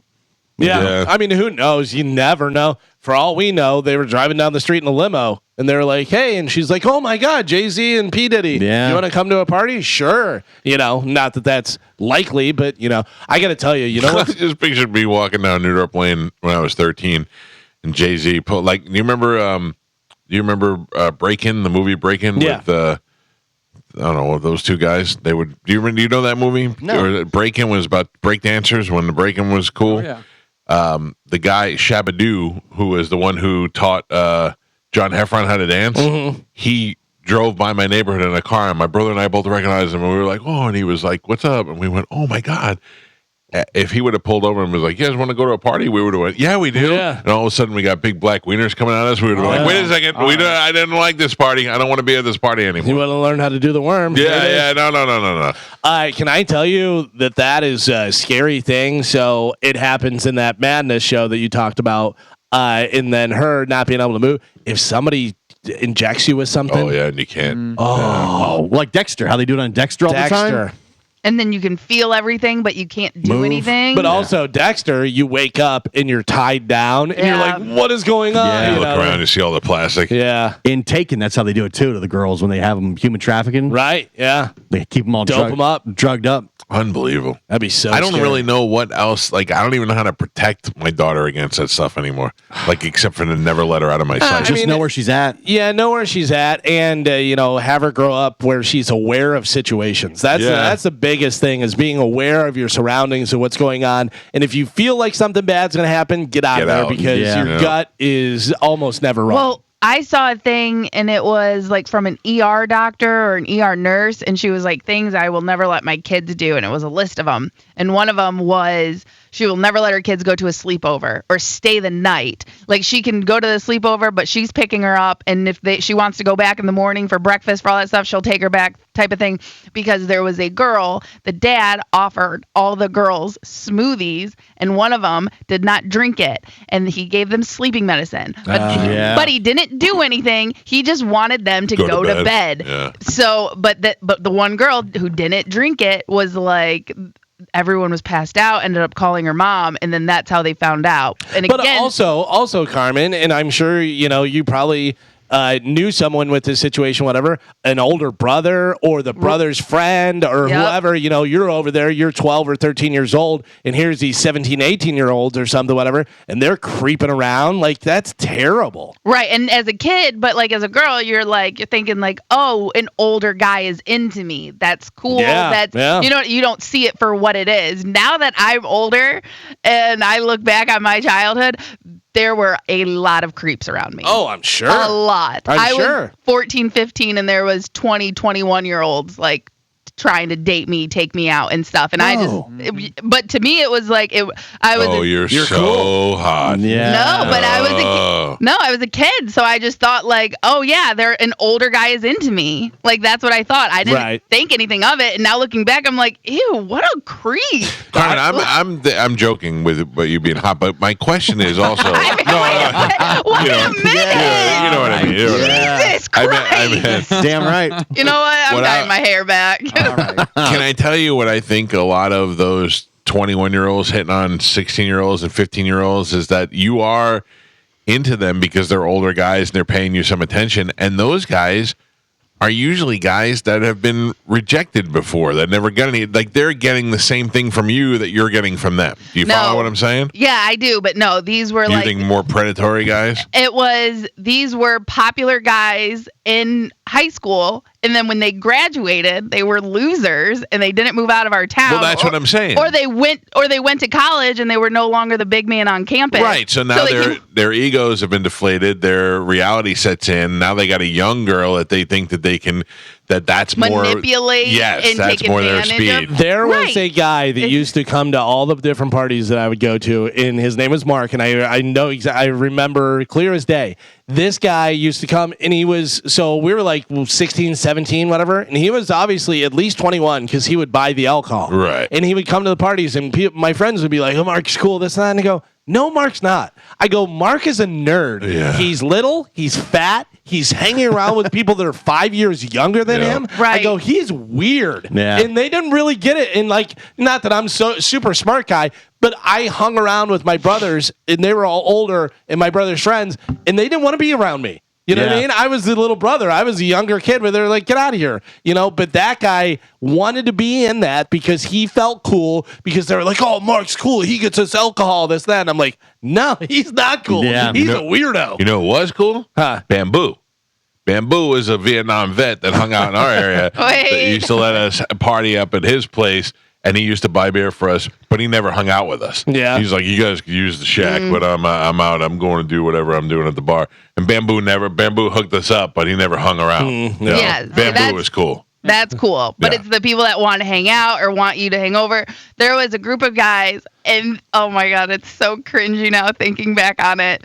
And they called themselves the Franchise Boys. Oh, remember that? Yeah, the rap group. Yeah, but they had a house, and it was that group they were super popular. The men in high school, they went away to college, and they did not do well, so they came back home, and they all had a house together. There was like 3 or 4 of them, and then they would throw parties for high schoolers, and we would all go, and it was like a block away from my house, so I could easily sneak out and walk down there, get messed up, and then walk home. Yeah. But like girls would just stay there, and like now, like I said, looking back on it, I was 15, 16, and these were 21, 22. Did you ever bang the Franchise Boys? I did not, but I had friends that did. Sure. Face the franchise. I actually, but then there's a story like this. There was one of the Franchise Boys, or like his friends, and one of his brothers who was even older, who ended up hooking up with someone who was younger than me. Ooh. So he was like 25, hanging out with like a 14-year-old. They ended up getting married, still together. Oh. Today. So you know what I mean? So then there's stories like that, but you're like, but it's so weird. But looking back on it, that is creepy as heck, right? Yeah. And now I'm just like, oh, and like I said, but when you're in it and you're a young, girl. No one wants to be gangbanged by the Franchise Boys. Yeah, the pedophile house. Right. But now looking back on it, that's basically what it was. But like we were just like 1 or 2 years out of the same school. You know what I mean? They were in high school. We were in middle school. So we didn't think anything of it. We were just like, oh yeah, they're our peers. But now looking back, you thought you were cool because you got invited to the Franchise Boys party. Exactly. Yeah. Now those guys would be in prison for 15 years. Let me ask you a question. I'm watching the CBS this morning, has the Jay-Z stuff on, and all the other shows are talking about it this morning. What if Jay-Z has nothing to do with this? You'll never actually know, and you'll never find out, but we've already convicted him. No, but see, that's the thing. There's too many ties. There's too many pictures. He has been at a Diddy party. Yeah. There's no way that you can go to one and not know, because there was plenty of people that said, if you go to a Diddy party, I can't remember if it was Terrence Howard or someone like along those lines who said you can go to a Diddy party because they're fun, but make sure you leave before 9 or 10 because that's when things get shady. So there's been rumors about this for many years and everyone knew about it. So if you went to a Diddy party, if you did not leave before that time, then you knew but that means what you were raping 13-year-olds. I remember you knew people were though, and you staying there, being associated with means you're okay with it. There was some athlete that told a rookie athlete, he was like, "Hey man, just make sure you leave before 10 o'clock." You know what I mean? Like, get out of here. Things get weird. Yeah. Like, you don't want to be around for that. Who's going to be the first big name that turns on all these guys? Yeah. Who can do it? Who can survive it? Yeah. You know? To come forward and say, "Yep, it's happening." Here's the crazy thing: is Ashton Kutcher was at all of those, and he seems to have turned where he wants to help everybody and do all this stuff, whatever. Right. So is he the one to try? And did you ever hear about his whole thing with the girl that he was supposed to go out with, and then she wound up getting murdered? And he went to there was a whole thing there, and you're like, wait, what happened? Then there's that one chick, the chick from Clueless that died. Yeah. What is her name? Brittany Murphy. Where her father insisted she was murdered. Well, she died at like 35. And then her husband died next year of the same thing. Yeah, of like pneumonia or something like that. And they supposedly were hanging out as well. But also, I bet that all the people involved, they're all in on it as well. So it's like if I go down, we all go down. Yeah. Right. That's how you got to be in on the deal. Yeah, that's why I can't believe Sean Combs hasn't been killed yet. Well, and then so the thing with Ashton Kutcher is because remember he was part of what was it like kid trafficking, like he has a big organization to help kids getting trafficked and stuff like that, and everyone's like, oh, he's such a good guy, he's helping all these kids, this. Well, now they're saying look at it almost like from an Oprah point of view. That he's helping them, but he wasn't really helping them. He wasn't helping them. You get put in a position of power because now you can just traffic children. And everybody thinks you're helping them. Yeah, everyone thinks that you're going to look for these children when really you're the one who's doing it. It's like hiding in plain sight. Yeah. Right, like Oprah's school over in Africa. You know how many girls over there go missing or end up pregnant underage, and then it's like, but nothing's done because it's in Africa, so we don't think about it or we don't hear about it. But it's Oprah's school, and all these girls, like there's been like 2 or 3 cases of girls getting pregnant at the age of like 16, and then like 20 girls went missing. But everyone's like, "Oh, Oprah's so great." Sounds like they met the Franchise Boys. Yeah. You know what I mean? Yeah. So yeah, you know, or like, what's the best place for a pedophile? A teacher, someone in someone in school, like something like that. Like these people get jobs in a position to be able to do what they want to be around kids. Yeah, right. A judge on Friday dismissed the most serious charge against Daniel Penny, a former U.S. Marine on trial for the death of Jordan Neely, a homeless man who he was restraining on the New York City subway car after jurors were unable to agree on it. After jurors emerged twice during the third day of deliberations to say that they were divided on the charge of manslaughter in the second degree, Penny's attorney said a mistrial should be declared. Instead, the judge dismissed the charge and said the jury could proceed to considering a lesser count of criminal negligent homicide. The judge then dismissed the jurors for the day. The jury resumes its deliberations this morning. This is a guy who probably saved somebody else from getting hurt, from a guy with mental problems that was saying he was going to kill everybody, a military veteran who stepped up and actually did something. And as a result, this guy died, and now they're looking to put this guy in jail. Yeah. It's insane. Good luck on the subway when something happens, because I'm telling you right now, so many people are going to go, nope, not my problem. Oh, same thing with cops. When all you people were defunding the police and all that, there's going to be a couple people that get phone calls, and they're going to be like, nope, can't help you. Sorry, we're too busy to defund it.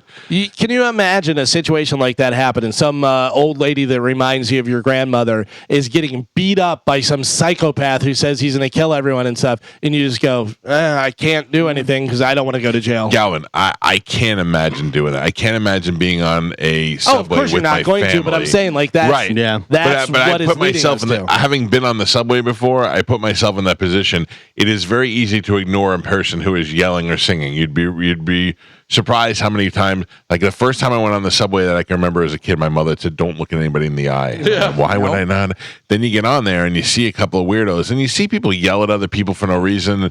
Most of the time, if you just sit there with your mouth closed, nothing happens. But if you're looking across and you see somebody that's getting hurt or has the ability to get hurt, and you have the ability to do something, you have to step in. And it's amazing that this guy that it even went this far. That it even went this far that they've locked this guy up and put him on trial. I think the problem was the guy didn't have a weapon, and he didn't touch it. He was making threats, though. Didn't attack anybody. He said he was going to kill everybody. Right, but I'm saying the problem is that he didn't have a weapon, and he had not touched anybody. But to that point, then you go, oh, okay, do I have to wait for him to stab somebody? Right. You know what I mean? Right. Like, so the question is not morally what we think in our mind; it's what is legally. And clearly, legally he was wrong. Legally, right. Once he said he was going to hurt somebody, that's the crime. Yeah. Once this guy said he's going to kill you, he's already committed the crime. Yeah, but if he has no weapon, and then he did Daniel Penny.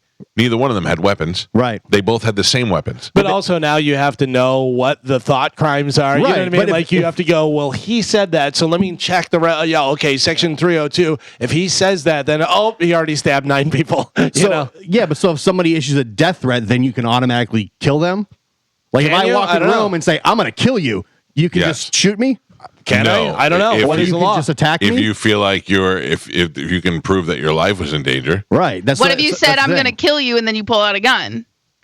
Well, yeah, if I pull out a gun, I think that's different. What if you say, I'm going to kill you, and then you reach for something, regardless of whether you have anything? Yeah, that's what I'm saying. Now I have to be a lawyer? Yeah. To defend myself? I don't know. Legally, what are you allowed to do if someone just says, I'm going to kill you. I'm going to also depend on where you live. Right. I'm going to kill everybody in this room. Then those people can then kill that person. But then there's also laws of the Good Samaritan law where you have to, if you see something happening, whatever, that you have to help. Well, no, I don't want to help because I don't want to go to jail. I don't want to die. Yeah. And I don't know what's going on, whether this person, you see somebody drowning and you go, I'm going to dive in. One, I don't know what the currents are like. Yeah. 2, I don't know whether this person is trying to commit suicide and they're going to take me down with them. Right. You know what I mean? I just think if the guy's holding a knife or a gun or a weapon saying, I'm going to kill everybody, I think that's different than him just saying, I'm going to kill everybody. But also, by then, it's almost too late. Yeah. If he's holding a gun or he's holding a knife, then it's like I said,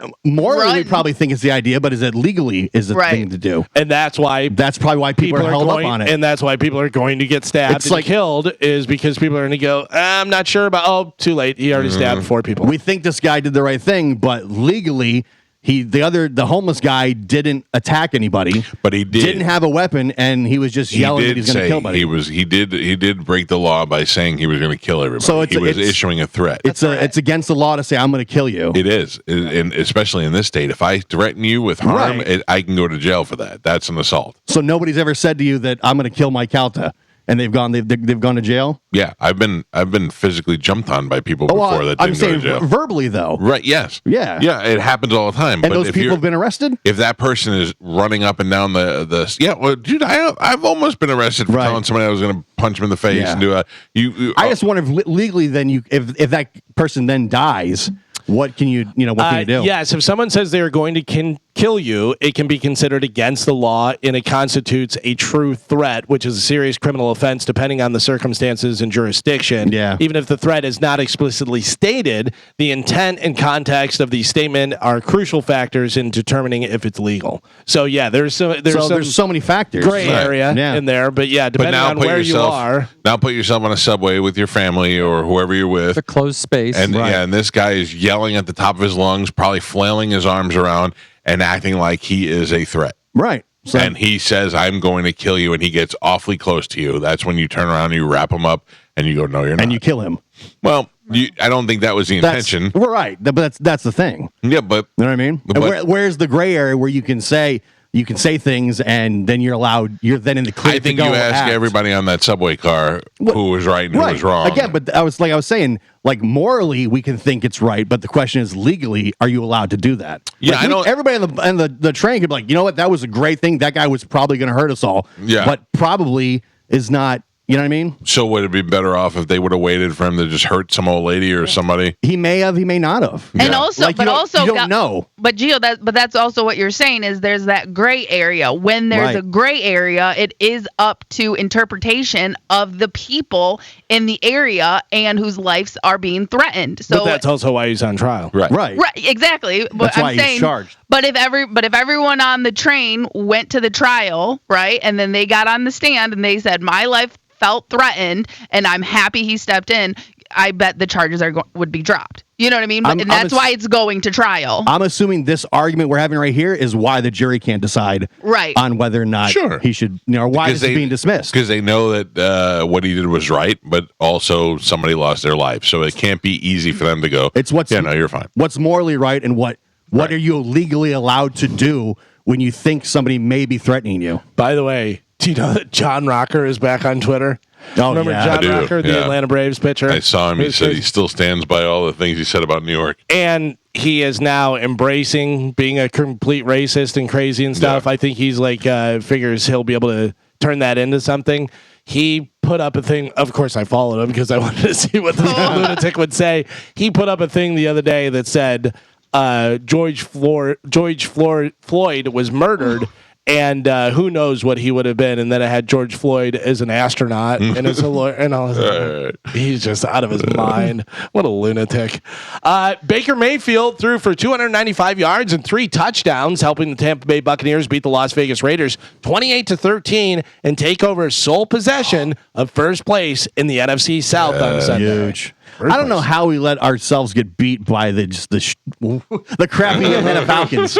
Like, the Falcons are horrible. The fact that the Bucs gave up 2 games to that team really annoyed the hell they got our number. You know what I mean? Also, the Falcons kind of started out hot, though. Yeah, they did. They kind of started out hot, and it's funny because it's just certain teams match up in certain ways. I got to tell you, I know that you hate KC. The Chiefs seem to be squeaking out all these wins. It's not like they're a dominant team. You know what I mean? I only hate them because they win all the time. Right, but they are winning. But the way that they win is not a dominant. It's not like, oh, nobody can beat the Chiefs. The Raiders almost beat the Chiefs. You know what I mean? I was just reading some stats too between Mahomes and Baker Mayfield, and they're very, very similar. Yeah, the Chiefs are not statistically not having a great year. Yeah, but they've only lost like one game. It's great. Yeah. They lost to the Bills. That was it. It's wild. Even last night, the Bills lost. Yeah, Bills lost. But last night, the fact the field goal bounces off the thing and goes in. Like, man. Yeah, the doinkin goes in instead of going out. Bet the Chiefs to the Super Bowl. Just bet it now. I already did at the beginning of the year. Did you really? Oh, yeah. Oh, wow. I bet the Chiefs and the Packers Super Bowl. Nice. Yeah, so, and I have the Chiefs winning. I have a bunch of different bets on it, but, like a $25 bet at the beginning of the thing, I think wins me like $1,700 or something. Yeah, so I put it on early. Nice. 15 years, $765 million. No deferred money. That is the numbers for Juan Soto's contract with the New York Mets. He agreed to it Sunday night in a deal that is sets a new standard for the largest contract in professional sports history. Could you imagine telling somebody that played in the 50s what this guy's making? Oh, my God. Tell Babe Ruth. Their head would explode. Soto 50s. Tell somebody played in the 70s. That's true, yeah. Soto will earn a total of $305 million during his first 5 years of his Mets deal, $220 million in salary and $75 million in signing bonuses. Soto arrived in the big leagues when he was only 19 years old. He bet on himself by turning down a $440 million contract offer 2 years ago, and now emerges with a record number of dollars and years, and reminds the sports world of the endless possibilities when extreme talent meets the free market. Can you just imagine how much money baseball makes in order to pay a guy $765 million? Right. And it keeps on going up. Like you thought, Ohtani, oh man, that's going to be the most. They paid a guy $20 million in the 90s, and I was like, $20 million? Yeah. Plus, they say baseball is like the least popular of the pro sports. Yeah. Compared to football. Because it's the most boring. Yeah. They are like, baseball, America's pastime is dying. Dude, you get $765 million. That's pretty cool. But A, you have to play for the Mets, and B, you have to be a right fielder. Yeah. Ugh. Well, boring. Half the time you just sit out there doing nothing. Imagine if the NFL had no salary cap.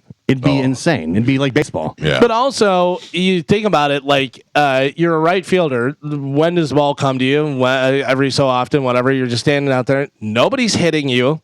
You're not playing in bad weather. No. You're It's a great getting deal the to top get if you can get it. Can play But, for a lot longer too. Think about that. Like, if you could be the best at anything, what would you be the best at? Because basketball used to be more rough. It's not as rough as it used to be. Football is a car crash every time you do a play, whatever. Fighting, hockey's tough, whatever. Baseball, out of all of them, you're like, baseball's not too bad. And you get the most money. Yeah. Dude, I watch, is it Luke Gedicke or one of those guys that wears that big helmet? That big thing that goes over the helmet? That just makes me laugh every time. But he's the smartest guy out there. Got to be a better way. He was having concussions, and he was out for a couple weeks. There's got to be a better way. Yeah. But how are they all not wearing that?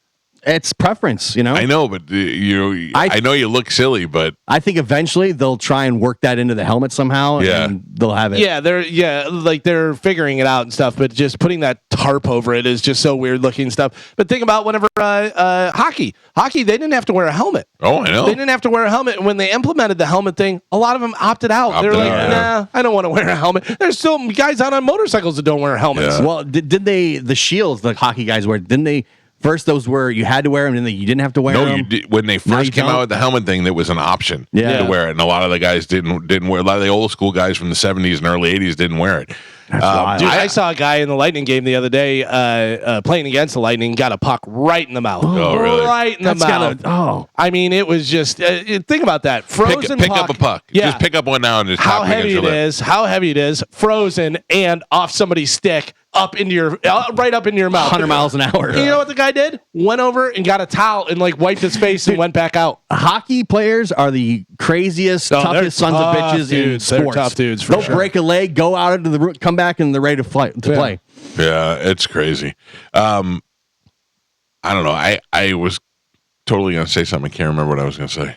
Hockey, football. I would love to know. So I'm sitting back here where I can see Joe's monitor. You guys can't see the monitor. Oh, that's what I was, yeah. I would love to know why you have the little Martian from the Flintstones on there. What is the correlation of Kazoo? Yeah, I know Kazoo. What is the correlation of Kazoo and sports money? Because that's what the helmet looks like when he puts the bag on it. Okay. All right. Good call. I got it. It looks like Joe. Kazoo to me. Yeah, Good call. I was wondering where it was. Yep. Good connection. Brought it right down. I like it. Brought it right down the road. Good job, Joe. Thank you, Michael. We're Carmen, back, baby. uptick. He's on the uptick. Carmen, I know you were a college athlete. I don't know how well your swing is, whether you're going to get $765 million like Soto, but here is a way for you to make some money, Carmen. Okay. The Wall Street Journal says that there is a new trend of professional back scratchers. Okay. They can make $100 an hour, and I'm agreeing with Mike. Just with your dude, I know what you're going to say. I would totally pay $100 an hour for back scratch. I love it. 100%. I love it. And it's not even Really? sexual. No. No. Oh, Okay. I love it. When Carmen, my wife- Shirt on or shirt off? your shirt off, my shirt off. I tell my wife sometimes, I go, can you scratch my back, upper left side, and scratch it like you're mad at me? Yeah. I had, like one of those little things that you do the sand, like the sandbox, whatever. I had one of those back scratchers. I don't know where it is now. I'm like, I told my wife, I go, whoa, and you need to scratch, do something, whatever. That's a perfect gift for me for Christmas. Give me a back I have scratcher. 2 back scratchers. I carry one with me on the Did road. you have one that had like Wait. blades on it that cut your back up or something, or is that a shaving thing? That was a shaving thing, but yeah, I have the back scratcher. It's like a rake, And it extends. Yeah, that's how I had. Then I have one that kind of is more of like a plastic, like a diamond with little points on it, and not as good. It'll do the job, but it's not as good as a rake. Remember, what was it? The kid, what they call the kid with the UFO? Balloon Boy. Balloon Boy. Oh, yeah. Remember, Balloon Boy's dad had the back scratcher. It was a piece of wood that had like some bumpy, Grooves. scratchy Like a stuff bear. on it. Yeah, and you put it on the wall and scratch it. We had it in the studio. Yeah. The other day when I went to go get my hair done, Yeah. Beforehand I had a like head spa treatment. Oh, Where? I got my wife that for her birthday, a head spa treatment. Oh my God. So Paige, the girl who does my extension, she I'd just pay her to opened scratch my back. She opened up a new salon, Forever Young. It's kind of in the same area, Brandon area. Bradenton. So, okay. Big difference. Big difference. Yeah, I know there is. I'm like, what? Baltimore, Bradenton, somewhere.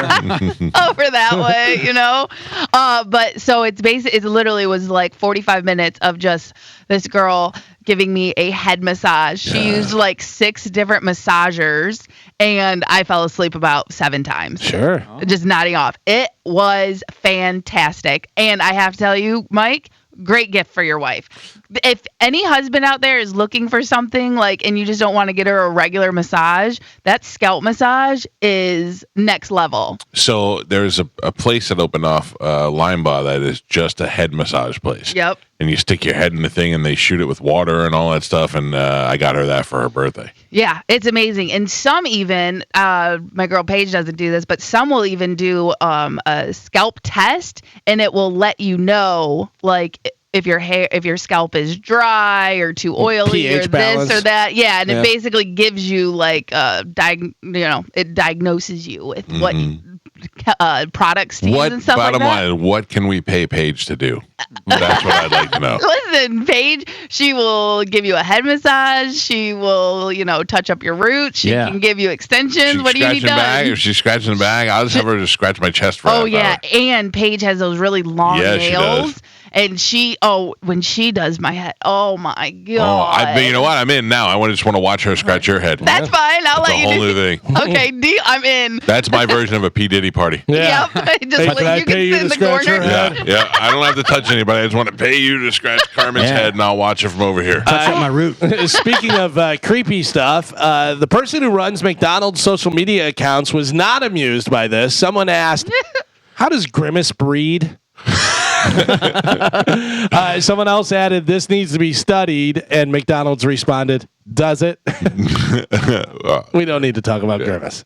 A new study found that the regularly posting on social media may actually worsen your mental health. I agree with that. Yeah. Ever since I quit Twitter, I've been a better person. Yeah. Yeah. Did you quit it, or you just don't do it anymore? I don't do it anymore. Yeah. Which, in essence, is quitting it. I don't check it. I don't go to it. I don't read it. I don't do any of it.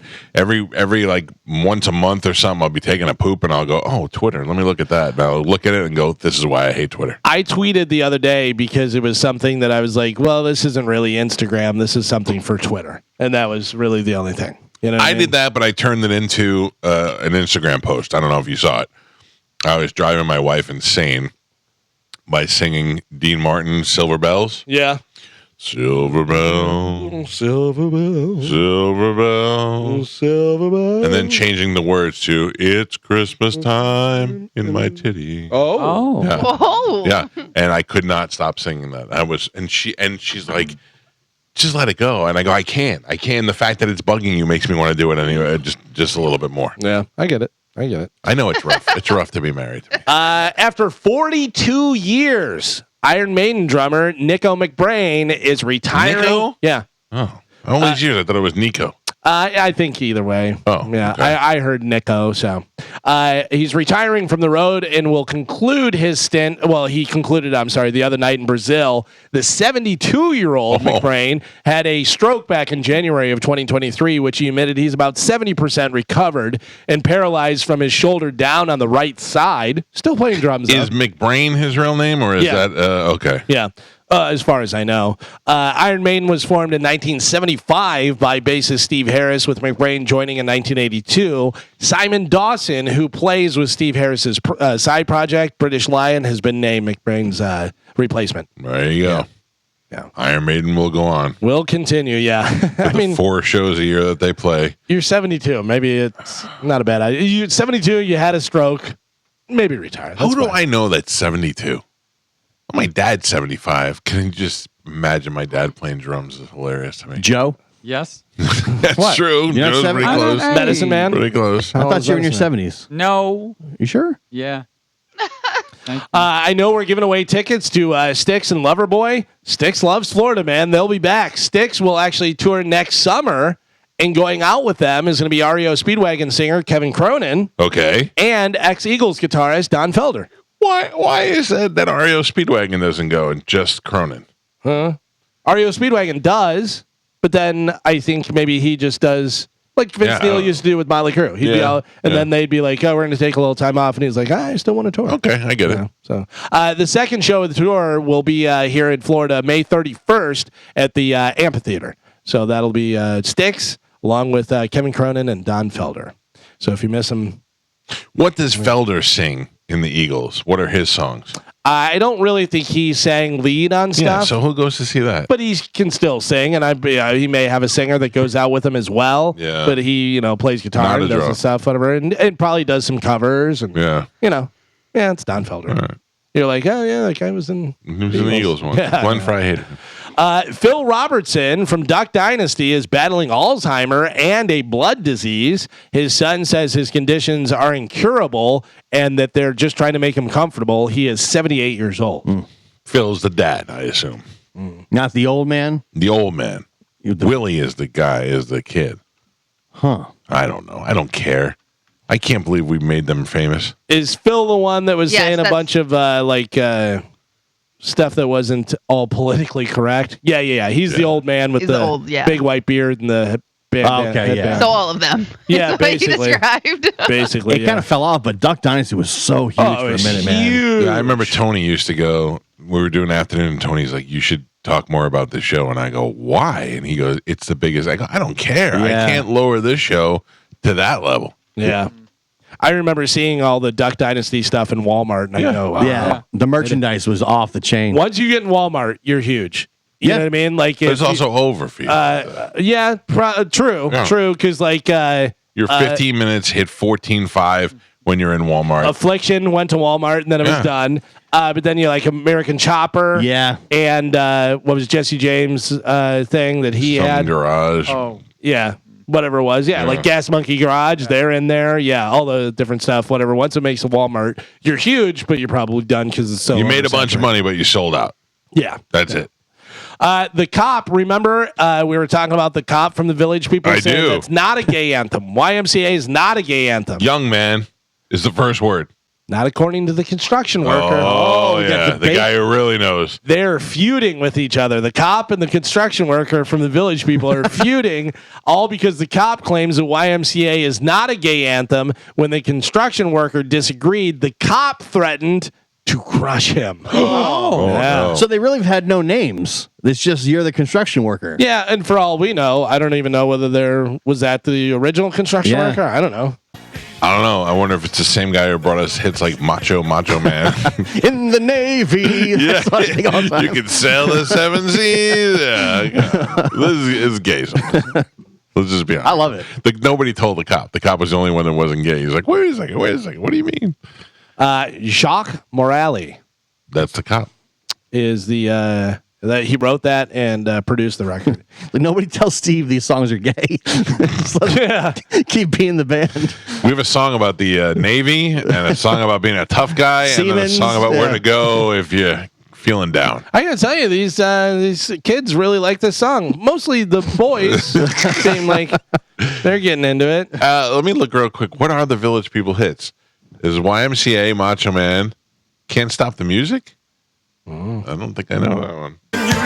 Told you're gonna be the construction worker, you're gonna be the cop, or was that like they chose it like Yeah. Kiss did? Yeah. I was looking in the mirror and I said, "Star Child." Yeah, I wonder what Who's gayer, Village People or Kiss. Paul Stanley from Kiss Kiss? for sure. Kiss is way gayer. I forget who the. I forget who it was that was talking about. I don't know whether it was me or somebody else, but about how I'm Gene Simmons. I'm going to be a demon. This and that. Ace Frehley. I'm going to be a spaceman. Whatever. Peter Criss. I'm going to be a kitty cat. That's such a weird thing. You're going to be a kitty cat? I guess so. We were talking about Taylor Sheridan earlier about with Yellowstone and doing all the different stuff. Tom Selleck says he would like to work with Taylor Sheridan. Oh. His reason why? I want to sit on a horse again. No. Not because all the shows he produces are awesome. Maybe that has something to do with it, but Tom Selleck has to be getting up there too. I was right? say, what the hell's he looking like lately? I haven't seen a recent picture. I think he looks decent. He's still, Tom Selleck and stuff, but he's old. He's definitely old because Blue Bloods. Is Blue Bloods still on, or is that all rerun? I think it's all reruns, but I don't really know. I feel like Tom Selleck was old when I was young, so I think he's really old now. Yeah, he's definitely. I Can gotta you imagine being 70 and trying to get on a horse? Yeah, no. Alexa, how old is Tom Selleck? I'm gonna say 78. 76. 79. I don't think you should be getting on a horse. I would like to go horseback riding. That's different. You should be. Yeah. I know how to ride a horse. Yeah, I do too. I'm just saying I haven't, and since I was I know how to ride a kid. horse and used to ride a horse a lot because our friends had horses growing up, but I haven't been on a horse for a long time. I'd like to ride a horse too, but I feel like it would hurt the horse. Oh, Tom Selleck is fat now. Oh, really? Yeah, look at they got pictures of him in the paparazzi. Still got the mustache, I not see. good. Yeah, he don't look that bad. He's just fat. You know. Yeah, but then the poor horse. Got to carry Magnum PI on his back. Oh, Tom. Huh? I don't know. And finally, in news, there have been a ton of actors that have played Santa Claus in movies, right? You can think of a bunch of different ones.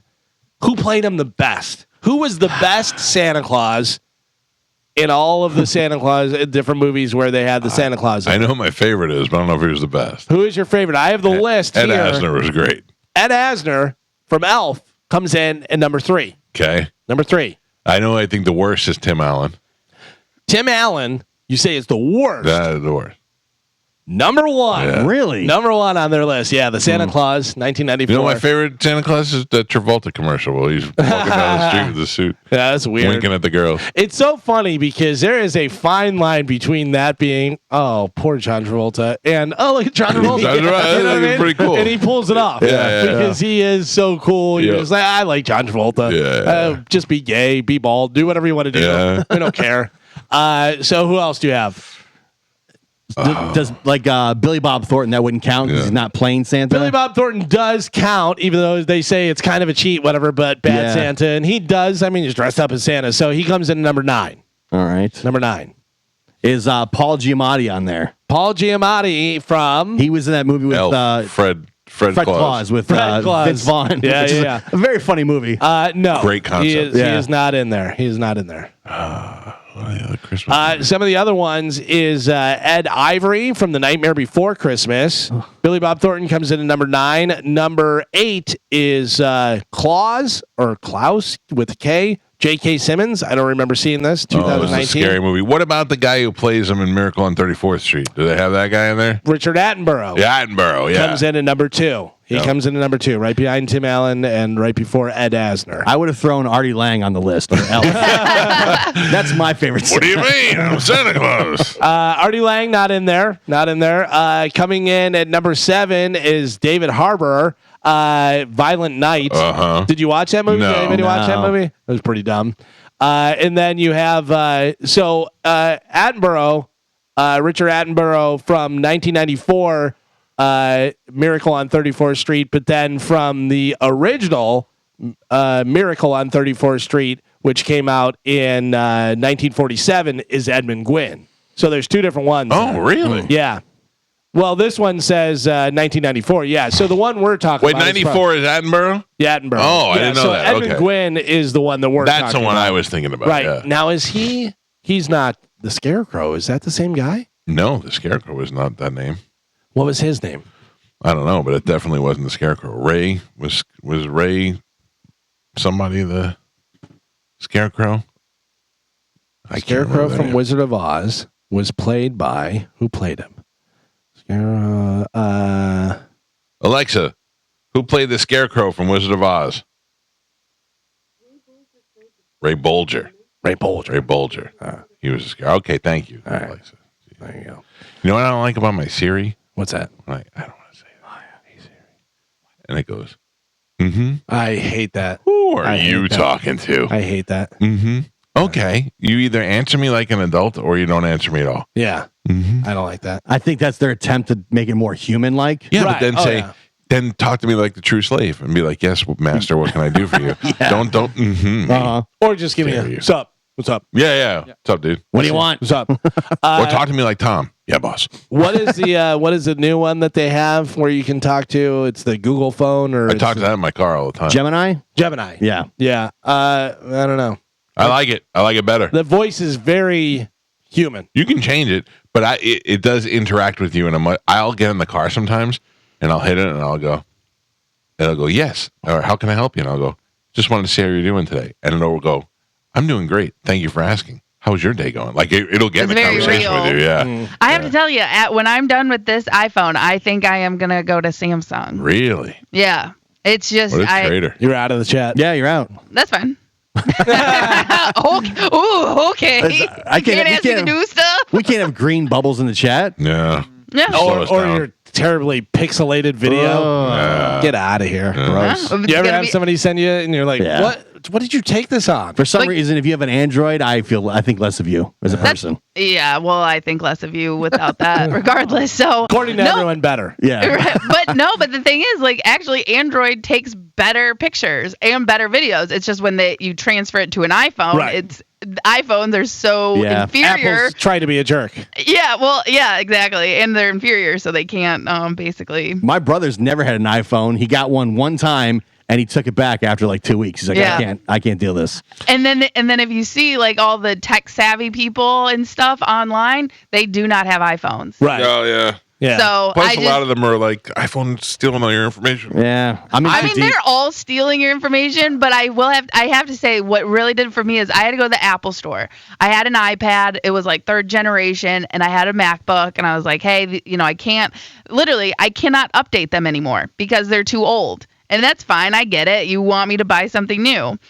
And then they're like, yeah, but I'm like, so will you pay me for these? Do I get any store credit or something for turning these in? They're like, no, but we will take them off your hands so we can recycle them properly for you. And I'm resell like, them in Cambodia. I'm like, oh, so you mean this computer that I spent $2,000 on, and now you just want to take it from me? And on top of that, you're phasing me out. Like, I can't even upgrade anymore because you want me to buy something new. And then I had to go to the Apple store, and then I saw everyone in there, and I was like, I hate all these people. Nah, I know. You know what I do, Carmen? I just smash it in front of them. Yeah. And I go, I'd rather do that. But again, when I went there, because I want to say his name was Will, I can't remember, but Mike, he's helped you before. He's one of the managers there, at the Apple store. Him, nice as can be, super helpful, and it was, but Apple as a company, I'm not a fan.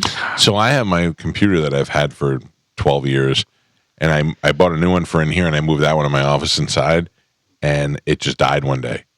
And I thought about bringing it in because it may just be something minor, but I'm afraid to have them look at my computer. You don't know what's on it? I don't think that there's anything, like, I don't have anything. I know right now I have nothing that I'm worried about. Yeah, that's what Hunter Biden thought when he dropped his laptop off. Like, I don't know what nudes are on there, not of me, but I mean, you know what I'm saying? Yeah. Like, I don't know what the, I'm like, nah, I might as well just buy a new computer. With Apple, I feel like I'm in too deep. I can't. If I tried to get out, I couldn't. See, that's the thing. I don't have my MacBook anymore. I had to buy a new laptop because of it, and I didn't buy a Mac. So now, I'm slowly phasing out of it. I'm fine because I just have the iPhone. I don't have an Apple Watch. I don't have a MacBook. I don't have any of that stuff. It's just the iPhone. So I'm like, whatever.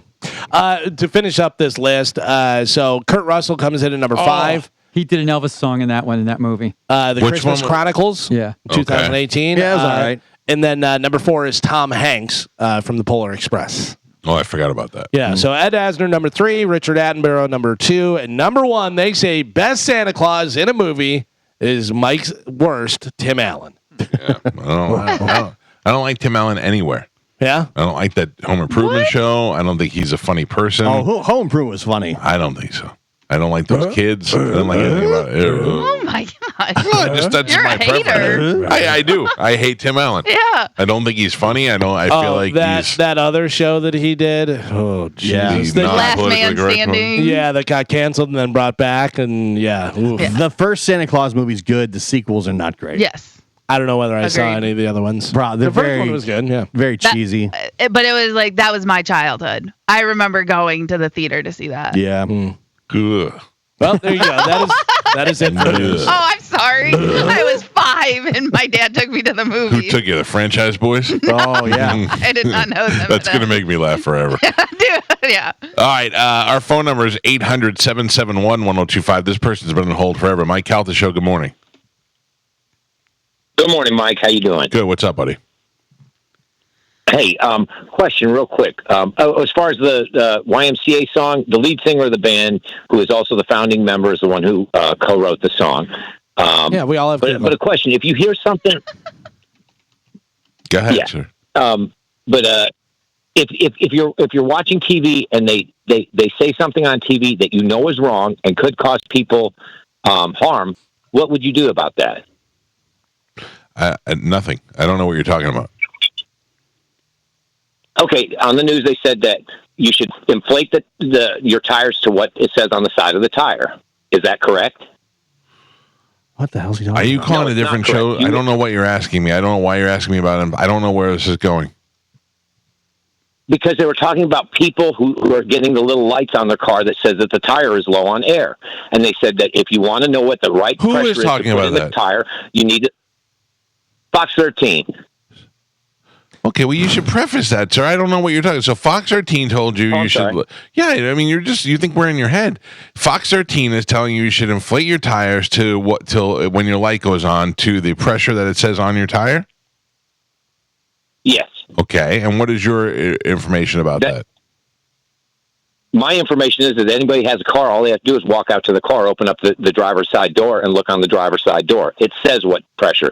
The pressure is determined by what the manufacturer says of the car, not the manufacturer of the tire. This really got you fired up today. Yeah. You got really fired up about the car pressure. Well, because it's dangerous. Well, if you look it up, it's dangerous. If you overinflate the tire, it could cause damage to the tire and to the car and to the people in the car. I'm going to call Fox 13 right Yeah. now. and Filling see it if up they to the fire some max. people. They're endangering everybody. I mean, I had no idea what you were talking Could you about. sir. imagine being this guy's kid? No. I was about to say, I feel like his phone call was dangerous to people. Mike Calta Show, good morning. Hey, what's up, Mike Calta Show, man? Too early for you. Mike Calta Show, hello. Hey, how you guys doing this morning? Good, what's up? You were asking about the one musician that played for the Eagles, what he wrote and stuff, and why people go for it. I went to see him in a concert here last year. He did for the Wounded Warriors. Okay. And he co-wrote Hotel California. No, we know that he co-wrote. Mike was asking, what did he sing? What did he sing? I want to know what he sang, yeah. He sang some Eagles songs. He sang some cover songs from like Rush and stuff. He just put on a really good show. He's worth seeing for whatever it was. All He did right. like an hour and a half almost. That's good to know. I mean, he's a legendary musician, and he was in the Eagles, so he's got to be good to see. I was just curious to see what he sang. All right, thank you, sir. But as far as the Eagles songs go, like he wasn't the lead singer on Eagles songs. Right, but if he could probably pull off doing a couple Eagles songs, Right. yeah, I get it. Okay. I just looked at the Village People. They've had like 30 people in the band. Oh, that's see? ridiculous. Yeah, it's just- and this cop better be the original. No, cop. there's like Let's been zip like it up. 6 cops. Do you see what it says underneath the third cop? He inflated his tires. Oh, too. no. Oh, what Dangerous. dangerous. Dangerous. He almost Mike killed the Calda cowboy. Show. Hello. Hello, this is Julio. How are you? What's up, Julio? ¿Qué pasa, amigo? I'm doing good, man. Hey, I just wanted to chime in on the Neely case. Guy that got choked out on a train Yep. in New York City. I was an acquaintance of his. I knew him because I used to be a busker down in Times Square, Right. and he was a busker as well. And I just wanted to clarify where people said he's been arrested 27 times, blase, to try to justify what happened. But most of his arrests were for street performing. Yeah, I mean, I get that, but who gets arrested for street performing? Oh, in New York City all the time. I used to get arrested all the time. For street performing? You get What arrested was you for- performing murder? Or what were you performing? Without a Well, I had a breakdance group, so they used disturbing the peace, disorderly conduct, different things. Some of them we just get summonses and we have to go into court, Gotcha. and then it gets thrown away. Or if you do get arrested, the judge says, "Get the hell out of my courtroom." Right. That type of thing. It's Garbage. just annoying. Little things like that. They'll take your equipment and they'll put it in evidence, and you have to sign it out. So these type of things happen. So most of his arrests, what people are trying to say, he was arrested and make him sound like he was a criminal. He did have mental problems, but he was arrested most for street performing. Yeah, I gotta imagine. I don't really know. I know that he was arrested. I don't know why. All I know is that if I was out there in Times Square and Julio was out there putting the cardboard down, I would watch it for sure. You're asking me if I'm going, and Yeah. I'm depending on you to get me there. So I got you. Okay, that's what I'm just saying. Yeah, I got you. So we Are good? you kidding me? You're fine. Yeah. I didn't know if you were actually going. Yeah, I have a good friend, Tracy, who's a big fan of the Judice girl. Yes. And she wants to meet her, so So you're both going to come? I'm going to take her. Good. Okay, good. I like the way this is turning out. There you go. Question for you and Gio. What is an autographed Warren Sapp Buccaneers jersey worth? What is an autographed Rondé Barber Buccaneers jersey worth? As somebody who's had a lot of merchandise and paraphernalia in the past, you have to get it authenticated. JSA certified. I can't answer that, but it's probably a few $100, I would think. There is an autograph place in the International Mall. Have you been in there? Have you seen it? I have. Did you see it? Yes. It is tremendous. Well, it is huge. You would think that a jersey alone is a few $100. So Calvin, if it's autographed and the reason why I'm asking is because normally those places are overinflated, ridiculous price. Yeah. They had a rack there that was $199, and on that rack they had an autographed Rondé Barber and an autographed Warren Sapp. Really? 2 Hall of Fame. I almost bought them both. Yeah. I already have. I was like, I feel like I should just buy this. I feel like I need. You know what I mean? $200. $200 on the rack, and now I will tell you this: I don't know the jersey. The jersey may have not been an authentic jersey. Maybe that was the reason why, or whatever. But it looked cool as hell. I feel like Sapp does not put his autograph out there a whole lot. And it was Sapp's autograph. Yeah. I know Sapp's autograph. Well, you say he doesn't put his autograph out there a lot, but when somebody says, "Hey, Warren, here's this much money, sign 200," he's going to sign. It looks way different, right? Yeah, I was just very surprised. I thought if the Rondé Barber one, I saw the Rondé Barber one first, and I was like, "Ooh, I don't have this. I should buy this." And I thought, I don't really have the wall space. And then I saw a Sapp one. I'm like, why? I feel like I should buy both of these now. Yeah, that seems very cheap. Right? That's what I'm saying. The jersey alone, if it's not even an authentic jersey, would be $150. Right. Are you sure it wasn't Warren Seep? No. I double checked. I asked the guy, and I wanted to make sure and all that. And I couldn't believe all the stuff that they had in that place. And it was normally those places are terrible because. Like, I did see one of the things that they did, which is not a bad thing, but there's a company that has an exclusive with James Hetfield right now where they're having him sign his book. He's got a new book out that's about all his guitars, and he signs the book. So what he does is he signs a little sticker inside the book. You open up the front page, there it is, and it says James on it. So they buy that book for $100 or $300, whatever, cut that out, frame it with a picture of Metallica and a guitar, and all, and now that's $700. You still have James's autograph, but it's a nicer production and put together well. So I saw that they did that in a couple of spots. Not a bad thing. I mean, I'd much rather have that than just some book with his name in it, you know? But when I saw the jerseys, I couldn't believe how cheap they were. And the whole store was pretty well priced for autographed memorabilia. Perfect for the holiday time. And sometimes you see somebody spend an amount for a jersey or football, you're like, that's crazy. Yeah. And then a week later, it's worth twice as much. Yeah. So, but a lot of times you spend money on something and it goes, belly up like, hock to a stock. Yeah. No, I was watching some of that too. Listen to me. I don't know who's worse, the people who bought that or the people who sold it. The people who bought it. The people that sold it are just doing business. Right. Okay. If you bought it, okay, you should leave America immediately. Right. Yeah. I mean, what did you deserve to lose think? your money. Absolutely. Yeah. Come on. Right. Come on. No, it was pretty ridiculous. I saw them trying to defend it and talk about it the other day on the internet, and I thought, I can't even watch this. So you hook to Bitcoin. Right. You know what I mean? Right. Like, come on now. Oh, there's people that want her to go to jail. They think that she should be arrested. Yeah. Because they lost their money. The way they were explaining it was, it sounds like somebody should go to jail. Yeah. But not her. No, it looks like she's just the face of it. Right. And the branding of it, whereas somebody else has actually approached her and made a bunch of money. This is where you lost me. I can kind of grasp Bitcoin, and I watch the documentaries about Bitcoin, and I kind of get an idea of what the system is all about. I understand it, but I don't understand these other coins. Like, you could just, so there's like a Trump coin and the Doge coin and all that. You could just make a coin. Yeah, I guess. And I could pay you in Haktua coins. Yep. And it's on the blockchain and not on the blockchain. It's all wizard money to me. I don't know how it works. But it's like, so Ian, I really like that sweatshirt. I could give you 50 Haktua coins in order to get it. Correct. And I just transfer it in your bank account. Now you have 50 useless Haktua coins. Yeah. I'm now dabbling in Bitcoin. Yeah. So I've literally in the last 2 weeks watched 50 videos on Bitcoin. Yeah. I don't understand it. Yeah. I was involved with NFTs. I had 100 people explain it, and afterwards I go, I have no idea.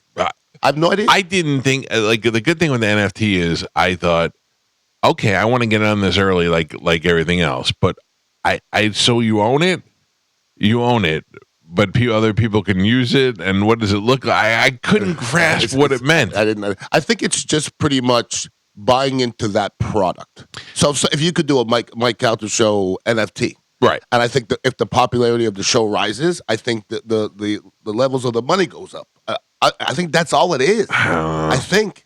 The first time I heard about Bitcoin and I tried to mine Bitcoin was like... You tried to mine it? I did, because there was like... The first I heard about it was there was a guy that had bought a Papa John's pizza with Bitcoin. Yeah. That was 1,000. That was the big story. And I thought, oh my God, I was broke as hell. I'm like, I got to figure out how to get this free pizza as well. And then I remember... Oh, you were just after the pizza. Yeah. They had him at pizza. Yeah, I was, because this guy was buying pizza and he was buying CDs and he was buying music stuff online and video games. I'm like, Gotcha. This is great. This is free, a way to get free stuff. And I tried to research trying to mine Bitcoin, and this is probably 2007, 2008. And what'd you come up with? I couldn't figure it out. Oh, yeah. If you would have just bought Bitcoin, you would have been a hell of a lot better off. Bought it at the time, though, it wasn't like it was on just like Coinbase or something. You had to go through ways to mine it, and then I found out you had to have like multiple servers and have computers running 24/7 to try and mine the Bitcoin. Yeah. But I always think, I'm like, if I had just put a little more effort into it, $50, maybe I would have figured it out. And I wouldn't be sitting with any of you a-holes right now. Can I tell you that I was with a buddy of mine yesterday who bought Bitcoin at $40-something a share and bought $100,000 worth of it? Yeah. Oh, man. He's so rich. He's so rich. And that's nothing compared to... I remember it like it was clear as day, sitting in my one-room apartment trying to figure out how to get the free Papa John's pizza from this guy. I'm like, this has got to be a thing I can do. And it was I love Bitcoin. your motivation was the pizza, not the Bitcoin. It was like pizza and video games. They were paying to for downloads of video games. Like, this is awesome. You get free food, free games. I'm 22 years old, completely broke. That's Do you think you would have figured it out if it was burgers? Yeah, probably. The guy I was talking about earlier, the NFL player that got half his salary in Bitcoin was Russell Okung. Russell Okung, yeah. Yeah, so he had half his $13 million salary he took in Bitcoin. Yeah. And that was back then. So let's see, $6.5 million, which was converted to Bitcoin, blah, blah, blah. How much is it worth now? Let's see. Probably 100. What year was it? It says... Probably in the 90s. I don't know. No, Bitcoin didn't start till in 2020. Oh, okay. So we're in 24 now, so he was in the 40s or 50s. 108 million. So 6.5 to 108 million. Good for him. Yeah, I remember everyone going, "What is this idiot doing?" So he didn't really get his salary. He didn't make them pay him in Bitcoin. He just took his money, converted it into Bitcoin, probably on his own. But that's brilliant. Yeah, it is. That's brilliant. I Good saw a for him. video of a guy who didn't misplace, but he had a computer that he couldn't retrieve it. Yeah. 7,500 coins. Oh, 7,500 Bitcoin. Yeah. Holy And cow. he couldn't he couldn't find a way to retrieve it. Wow. That's where you just throw yourself off a bridge. Right off the bridge. Yeah. There's got to be a way. I don't know anybody that's cashed out any of their cryptocurrency, though. I have. Yeah? Yeah, not a lot. Like I'll if I want to buy something else, I'll sell some crypto sometimes and then just buy something else with that money. Right. Like other stocks. Like everybody puts in, but I don't know anybody that's taking it out. No, because it's too new to take it out now. Yeah. And this is something you want your kids to take out. At least that's what I'm hoping for. Right. I'm hoping that my kids have this to sell it after I'm long gone and that they retire millionaires, But I could be wrong. They could be leaving them pennies. You never know how things are going to turn. You know how many people sold at $40? Yes. At $40. Yeah. And now it's 100,000. That is insane. But everybody was kind of waiting for that 100,000 bubble. You know what I mean? They knew the talk was one day that it would come, and then it went over. So you never know; it'll go back. If you give me anything that's you say it's going to be $100,000 in 10 years, put as much money as you can in. Yeah. Yeah, but you don't know. You don't, that's Nobody the problem. You don't knows know. that. Yeah. Nobody knows. It's just Depends like the on guy who tells you. Correct. It's like the guy that sold out of Apple. In the very beginning, he sold out of Apple, and he was like, "Yeah, just give me $4,000 or whatever it was, and it'd be worth 800 million or whatever it is, something crazy." If Lionel tells me to do it, I'll do it. If Spike tells me to do it, I probably won't do it. No. I spent a lot of time talking to Spike about politics yesterday. Why? How does your brain feel? Untouched. Spike is constantly talking about 45. I hate 45. I hate this, that, the other thing. And so we talked a little bit about it. And why? Why? Why did you talk? Did you call him? Were you just like, I want to talk about politics? Who should I call? At a football tailgate. Spike. I want to punish myself. Yeah. I'll be honest with you, because he and Pete were talking about it, and I overheard Spike say something incorrectly. Not incorrectly, but it's something that he needed elaboration on. Oh, really? And I just leaned in and I said, no, because of this. And I explained it. And it was nothing that I'd said to Spike where he'd go, oh, you're right. But it was a lot of, oh, I didn't know that. You know, and I'm like, Spike, I said, your thing is that you hate Trump because you're selfish, because you only hate the things that affect you. Whereas I look at the country, like when I talked to my wife about it, my wife did not vote for Trump. She doesn't like him. But I said, that's because you're voting on your issues and not looking at the country on a whole and on the greater scale. Yeah, he's not the most ideal person in the world, but when it comes to getting things where they need to be, I believe he's going to be the one more likely to do that than the others. And that's where I have to look past some of his imperfections in order to do that. And if I have to give up one or two things in order to do that for the greater good, then we have to. I mean, I hate that one of those things teeters on it is abortion, because I am so pro choice, but it's Spike was talking about mostly healthcare.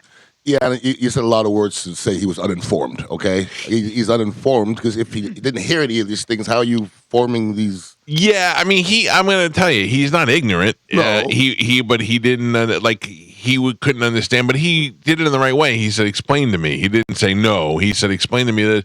He didn't understand how Trump imposing tariffs on other countries affect us financially, and why the economy becomes better when we're imposing tariffs on countries who aren't buying from us or who are making their factories in other countries as opposed to making it here, and how we're taxing them on top of that. And I was explaining those sort of things to him, and I think he still didn't believe half of it, but at least he knew where I was coming from at the end of that conversation. Whenever I talk Trump, and I don't talk politics, I find myself talking Trump off. Sure. And when I talk Trump, I like to preface by saying, I don't talk politics because I don't know it. Yeah, that's better starting off. I don't know anything about the Gaza. I know nothing. All I know is people and their character. That's why I don't like him. Right. Now, if you ask me, who would be better for the country, I would say Donald Trump. Yeah, that's it. Yeah. I mean, I didn't vote for him because I just couldn't. Right. But if you, at the end of it, this is probably going to be the best thing for the country. We're going to go through some turmoil because he's a ballistic cat. Yes. Okay? But in the long run, dollars and cents, I believe it's going to be better. I think if the other choice came about, I don't know economically if it would be working out like this. No one said it better than John Mulaney, the comedian. He said when Trump became president, it was like there was a horse in the hospital. They kept saying, I can't believe there's a horse in the hospital. He said, then you went to bed and you woke up the next day and they were like, the horse is still in the hospital. That's it. It's just weird. Yeah, you know? It is weird. So, it is weird. All right, listen to me. I hit a 16 parlay yesterday on my bet. Yeah, I didn't bet that much. I didn't win that much because I'm chicken. But I did okay. But I don't know how that goes into our picks for the week, because I do try to pick differently sometimes because I'm trying to win. I'm trying to get some wins under my belt. We're going to take a break. When we come back, Carmen will tell us how we did with those wins and losses, and as we approach the end of the year. It's the Mike Calta Show. We'll get our football scores next on 102.5 The Bone. Carmen? Yes? So much love for you in the studio today. Oh, God, why? No, you know why. What? Did Chad leak my nudes? Oh! I told you she'd guess. I told you she would guess. I bought you a Christmas present this weekend. What? Yep. Okay, thank you. And then Ian told me that he has you in the Secret Santa. Secret Santa. Yes. And that he bought you a Christmas gift this weekend. Did you guys buy me the same thing? And we bought you the same goddamn thing. Dude, I told Chad. He's such an idiot.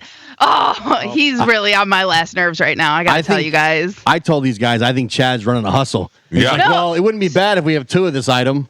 Well, so I came up with a list because Ian asked me, what do you want? And it is Secret Santa, and I do kind of want to be surprised. So I said, here are 3 items you can pick. You know what I mean? And they kind of vary in range and price and everything like that. And right. And they're all over the place. So I gave Ian the list. I was like, here's 3 things you can pick. These are all things that I'll use and I want. And then Chad obviously tells me, he's like, hey, someone else is asking for a gift. What do you want? And I give him the list that I gave Ian. And I was like, but that's on you. No, listen. You gave him the same list. You didn't Yeah, let you're her not finish. done. You're not done. I'm not done. Whoa. Oh, I'm gonna punch Chad over this. All right. And then I tell Chad when I send it to him, I was like, but make sure you tell them that I sent this list to Ian, so they need to ask Ian what he bought me for Secret Santa. And I told Chad this, and he's like, okay. And then, of course, he did not do that. Man, they get a lot of work here to try and just get a gift. Let me check my text with Chad. Yeah, because Chad might have told you check with Ian because I did. Carmen, Mike wouldn't have forgot that. Yeah, but I did tell Chad. I was like, oh my God, how great would this be? Ian gives me one thing, Mike gives me one thing, and then there's one thing left on my list, and then I would just buy it, and then I have everything I wanted for Christmas. Can I say this, Carmen? Yeah. And me and Mike just found out I bought you 2 things on the list. What? So Mike, So I'm getting Mike can buy you the extra one. Okay. No, I'm out now. You out? I'm out. First of all, I just checked it out. Chad did not give me the Ian warning. Okay. At all. So punch Chad. I will. And he's on my last nerve. He's on my last nerve too. Yeah. Ugh.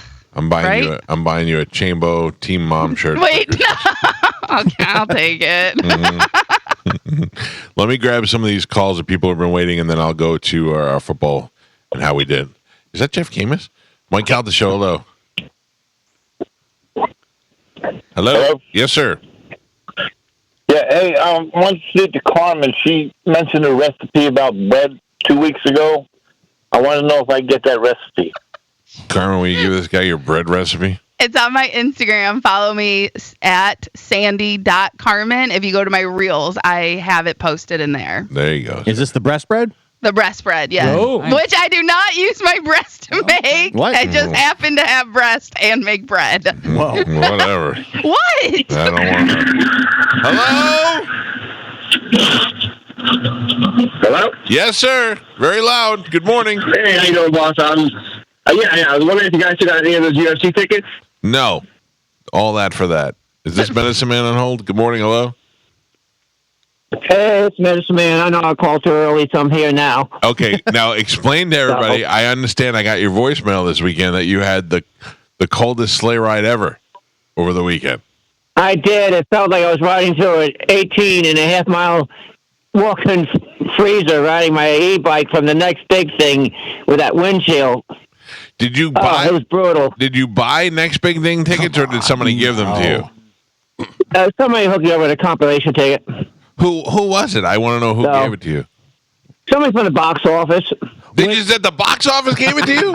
With what kind of ticket? Yeah, some people drop them off there and they give, they get extra tickets and they give them to people, What do? You just go to the box office and go, hey, got any extra tickets?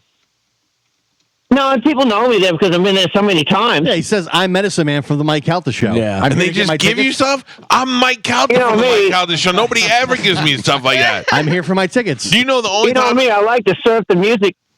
The only time I ever got to go backstage and have VIP is when I went to the amphitheater and I said, I'm here to pick up my tickets. I'm Mike Calta. And they go, oh, yeah, we have an envelope for you. And I went, oh. And it had 4 backstage passes. And it was because they were Mike Calata's from QIK. And they gave me the wrong ones. And I call Calata and I go, thank you for these. I got Kiss backstage passes.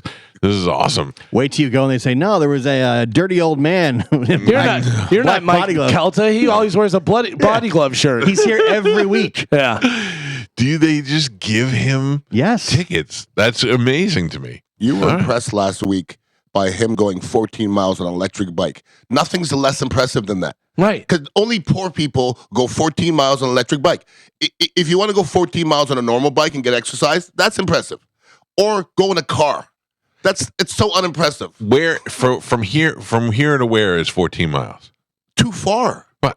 It's probably Dignitary Cafe is probably 14 miles. Okay. Okay, so on an electric bike? That is not impressive to you? No, it's idiotic. Yo, it's idiotic. Yeah. I didn't say it wasn't idiotic, but that's still to get 14 miles on a bicycle. That's pretty impressive. Tajay Armstrong rode a bicycle from Apollo Beach, to Dignitary. That's impressive. Yeah, Yeah, because he wrote it. Yeah, exactly. a bike. Right. That's not impressive. But also, he's a professional athlete. He's in great shape. We're talking about a 75-year-old man who's sitting on a bike. Yeah, biking is not hard. 14 miles. He's not bad. Yeah. He's on the sidewalk. But he only recently got the electric bike. Right. For years, he was pedaling on the 10-speed. Yeah. And it took 5 hours to go 14 miles. I mean, he rode from Holiday to St. Pete several times to the radio station. Can you imagine going from Apollo Beach to West Shore? No. Like, I don't even know what route you go. You go straight up Ulmerton? One time he went to Carrollwood. That's I'm insane. like, what way did you go? Yeah. I don't know. I mean, the logistics of that, of trying to think of what I'm going to ride over and how I'm going to get there, is enough to make me go, Correct. I'm good. Yeah. That's weird. That's the deal breaker? That's the deal breaker for me, yeah. Thank you. I was hoping somebody would pick up on that. What, I got to cross the street here? Forget it. I'm not going. I'm just going to Uber. Tom, come get me. Carmen? Oh, did you pull the thing down? I did. Yeah. She was yelling. I Carmen? was talking. Yeah. Hi. Let's find out how we did on our football picks. Okay.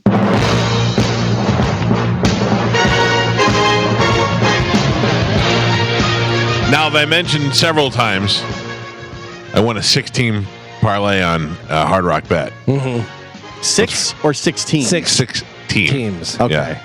Let's find out how we did this week by telling me who came in dead last. Well, Mike, you weren't that far off with your picks here at the station. You got 7 wins this week, and you're in last place. Again. With 8 wins, Gio, make sure you double check. I did. That is correct. Okay, thank you. With 9 wins, Galvin, Joe, and Ian. Oh. With 10 wins, Martine. Tough week, man. And the winner is Martine and myself, because we both got 10 wins, so we tied. There you go. Woo. What about tonight? Any factors in there? So it does, because not for the winners, but for the losers, because Mike has the Cowboys and Gio has the Bengals. So if the Cowboys win, that makes Gio a loser. What are the chances? But if the Bengals win, then Mike is the solo loser. Yeah. So it doesn't really. It just add a loser. It basically just adds a loser, and but it will not change the overall standings. So as of now, the overall standing, because Mike is getting this loss no matter what, with the 2 wins, 4 losses, Mike Calta. So can I just tell you, I hit a good parlay yesterday. I'm in first place with my fantasy football. I thought I won't come in last place with the football betting on the show. Now that I am in last place, what is the payout thing again? How much is this costing me? Who 100 to who? To Galvin as of now. But yeah, whoever the winner is. Okay. But it's different for the different people. But the loser. I remember you. It's 180, 60, 40. We just go down by $20. I almost texted Galvin yesterday because I remember Mike picked the Jets. And we all laughed at the time. And the Jets almost won that game. But I know, because it was down 26-26 to the very end. Field goal. And I was going to send the text. I go, nope, I'm going to wait. I'm not going to send the text before the game is over. I picked the Jets, I picked the Cowboys, and I picked the Falcons. I picked 3 teams that probably had no chance of winning to win. You also picked the Browns. Yeah, the Browns, Yeah, you had some out there picks. So anyway, the overall standings right now, 2 wins, 4 losses, Mike Calta. 3 wins, 4 losses, Ian. 3-3, Pap. 3-2, Martine. Gio, you're either going to be 4-4, which is what you are right now, or depending on tonight's game, 4-5. Ooh. That's Gio. I am 4-2, and then Galvin is 4-1. Wow. All right. So I lost a week? Yeah. You did. Yeah. Yes. I don't remember that. Yeah, you were very week 12. So that'll be happening throughout the rest of the year, and then early next year until we get that over with. Death Pool, though, ends next week. Are you going to be here on the 19th for the Christmas party? I am. So Ian will be here on the 19th. Trying to think. Well, we got all. Well, football's regular season. Yeah, we go football's 18 regular weeks. season. But so next Thursday we got to do our gifts. Yes, and what time? Because I need to tell Dom and well, you guys can tell Martine, but we need to tell Dom. Well, that's something we got to do. Gifts. We have to do death pool. What else do we have to do that day? Because I would say like maybe around 8:00. Okay. Because we'll do the show, we'll do news, and then we'll get into the gifts and the partying. Deal. Is that cool with everybody? Mm-hmm. Yeah. Okay. And I know we were gonna do a boozy Christmas, is what we talked about last week. I cannot drink that day. I cannot either. All pregnant. I wasn't going to. You son of a, yeah, I figured.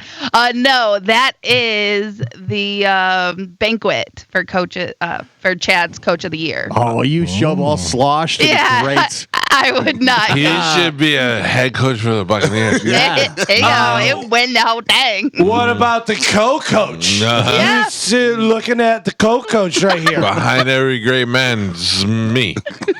I make laundry detergent and chicken nuggets for everybody. I fed these kids my breast bread. No, Yeah, I did not. You guys didn't know it, but you had breast bread. Look at the scar right here. That's from potatoes, idiots. I do have scars on my hands. You gotta have ringworm because you used wrong detergent. You didn't use the natural detergent that I make. As I was making my dog, wouldn't it be great if you kill one of your dogs because you accidentally Oh my fed? God, what is wrong with you? Cooked You the wrong take meal. we're gonna stop. You take things too far. Instead of making detergent for your food for your dog, you made the wrong recipe. Nope. No. Here's some borax. Not how that Some works at borax. all. You guys are jerks. Oh well, all right, yeah. None of us are drinking, Carmen. You know what I'm talking about when I say boozy Christmas. I mean Joe. Joe's on the wagon right now. Yeah, I'm on the wagon. What do you mean? I'm not drinking mine. Why? Are you off the wagon or on the wagon? He rode a wagon to work. On the wagon. Why are you on the I don't know wagon? what that means. I don't know. Why aren't you drinking? I got a mom that I have to take care of. I can't be drunk all the time. To be responsible. Yeah. What? Look at Yeah. Joe. Yep. I love it. That's right. Well, and you know what? Something And we're doing that a cleanse anyway, so. Still, because that was from like Thanksgiving week. Yeah, I'm going to go Oh. at least a month till my birthday. I love it. How long have you been sober? Over 2 weeks. It'll be 2 weeks last Friday because Friday of the Pipple Tyler was the last time I did. I rode in the Sprinter and saw your damages. Oh, really? Oh, Yes. yeah, you just peed on the thing. That's, yeah. It just happened. Don't make it like it's been months of sobriety. You just peed on the runners on the door. All right. What a great guy. Couple things. One, after that performance, I would stop drinking too. And two, you're gonna blow it out at your birthday party, though, right? I'm thinking about it. Yeah, come on, you have to. By the way, do you want to know where On the Wagon came from? Yes. On the wagon during Prohibition, men would climb onto horse-drawn water wagons and swear only to drink water. Yeah. Oh. So that's Oh, where so that they came can get from. on the wagon. They would say they preferred to be on the water wagon instead of drinking liquor. So on the wagon. Thank was you, just Cody shortened Tucker. up. Yeah. Yeah. What are we doing for Joe? Can we talk about that or no? Yeah. Joe's well, birthday? I don't know whether we want to say. I mean, I Like guess where? doesn't really matter.